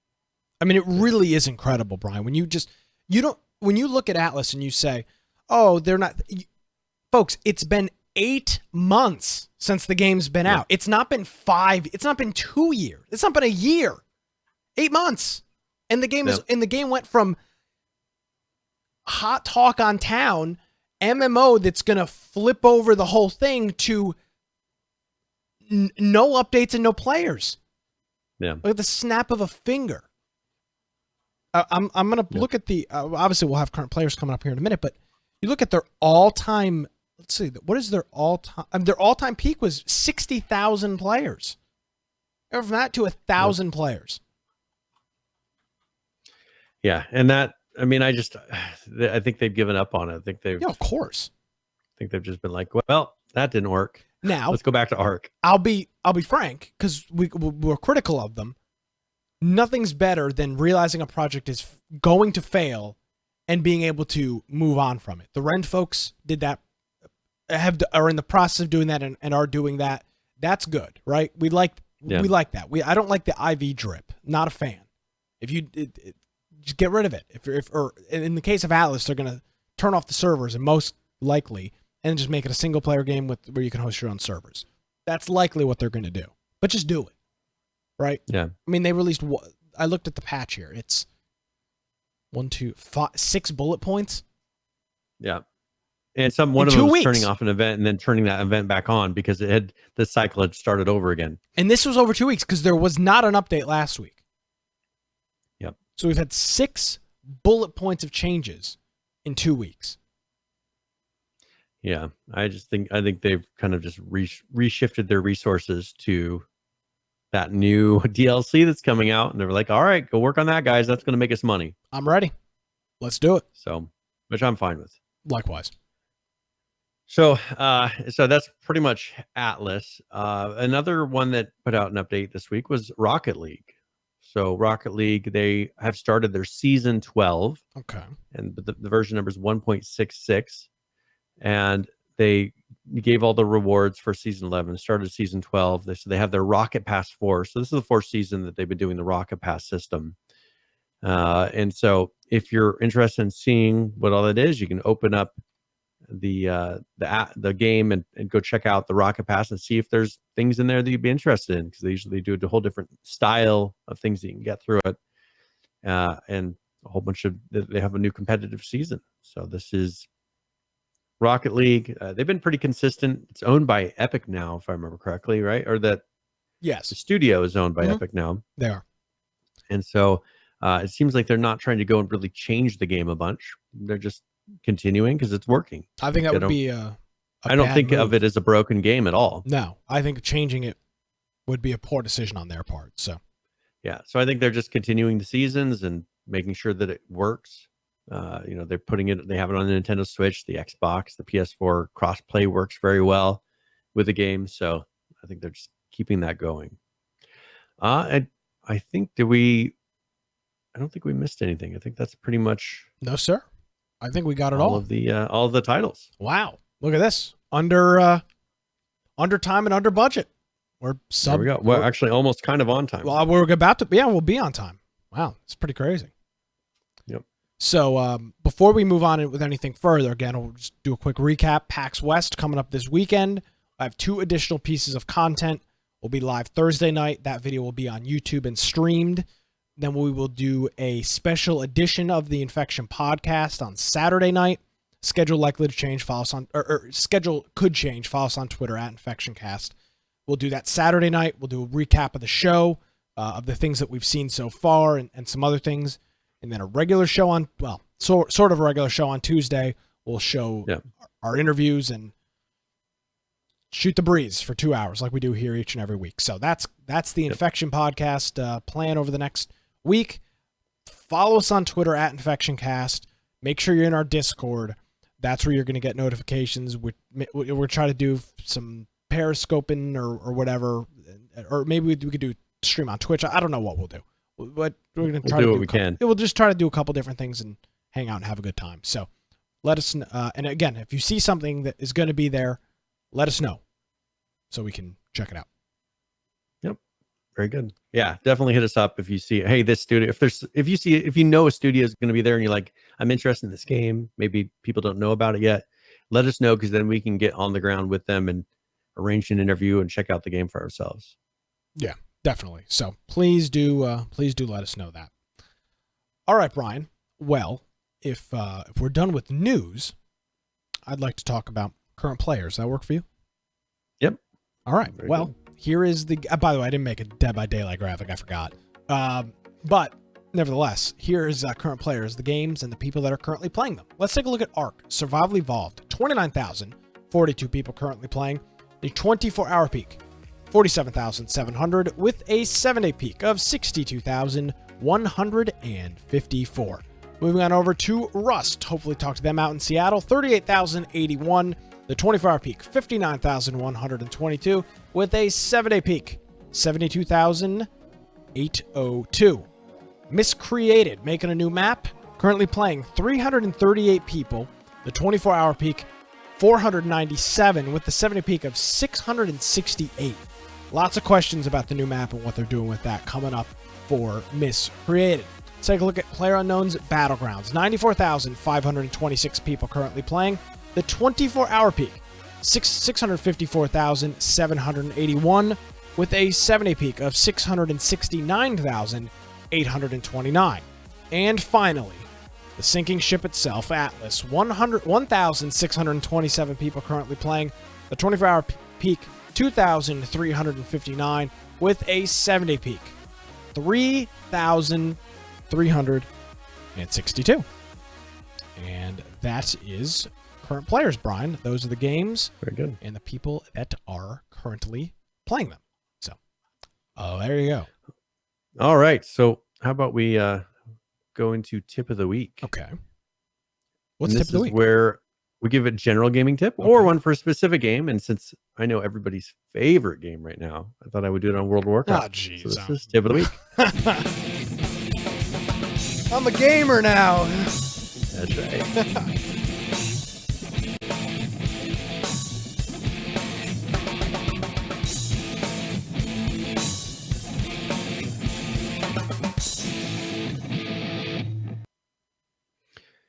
All right, so installing add-ons in the new Classic WoW is probably easier than you expect. So what you'll need to do first, though, is go and download the Twitch app. They have that app that used to be Curse that then was taken over by Twitch. And so if you go into the Twitch app that's for Windows, you can click in the section, there's a tab called Mods in there. If you go to that section, you'll have a list of different games that are supported for adding mods. You can select World of Warcraft. And then in there, you will notice that there is a drop-down box on the upper right. It should detect that you have Classic WoW installed. And then you select that Classic drop-down. It'll then probably see that the list is empty. But you can go through where it says Get More Add-ons and start adding some of the different ones that you find interesting. You can sort them by the most popular, and that's usually a pretty safe bet to do.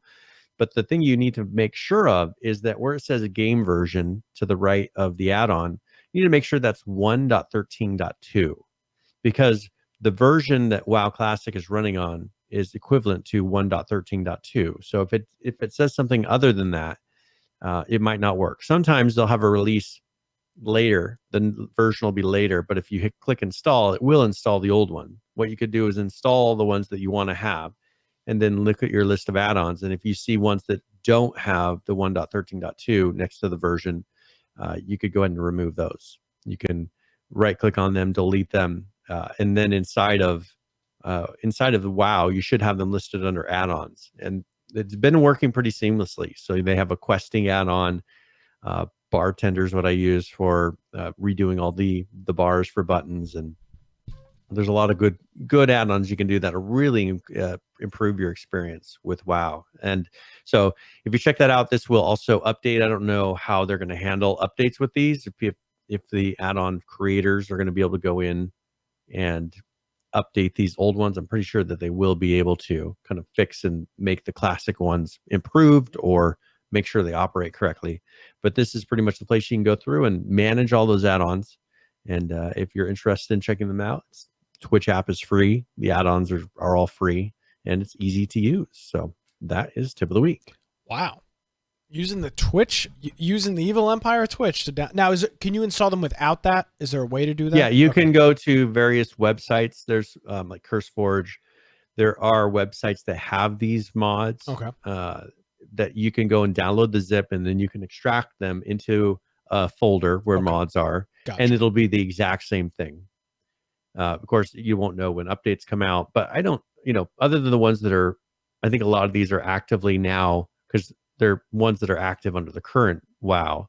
I think a lot of these creators have gone in and kind of double checked and made versions that are specific for WoW Classic. Oh, I'm sure.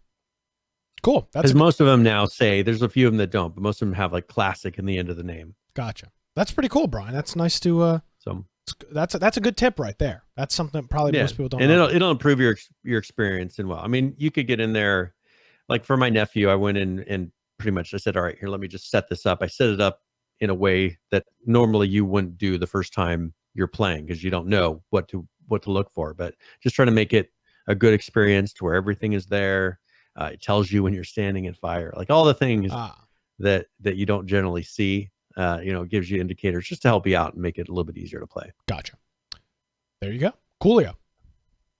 All right. Are we ready to give a game away? Yes, sir. All right. So let's close this raffle and we'll draw. And congratulations, War Chicken 0. You have won, and I will send you a message with a link so that you can get the game. It looks like an interesting game. So yeah, hopefully you enjoy it. And thank you for joining us live. And well, I'm not going to thank you for winning that, but thank you for joining us live and interacting in the chat. If you do want to join us live, maybe you're listening to this in your car or watching this on YouTube, we're here live most Tuesday nights and a couple of other days coming up here at 7 p.m. Eastern.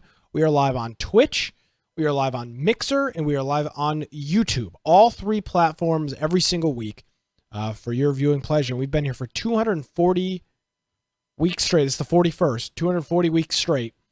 And that's what we do. So yeah. Join us. We had a couple of people over the past couple of weeks that have come in and have been long-time podcast listeners that have joined us in the Twitch chat, which has been kind of a cool experience. We always appreciate that. Yeah, very much so. So, and I look forward to, our next broadcast will be from the grounds of Seattle. In 2 days. It'll be exciting. I mean, we'll have another show in 2 days. So check your YouTube sub box. If you're not subscribed to us on YouTube, make sure you are. I believe you can go to infectionpodcast.com/YouTube and get there, or just search Infection Podcast on YouTube. We don't post any other content outside of this show, so you don't have to worry about us blowing up your sub box. But we will post we will post those shows to YouTube.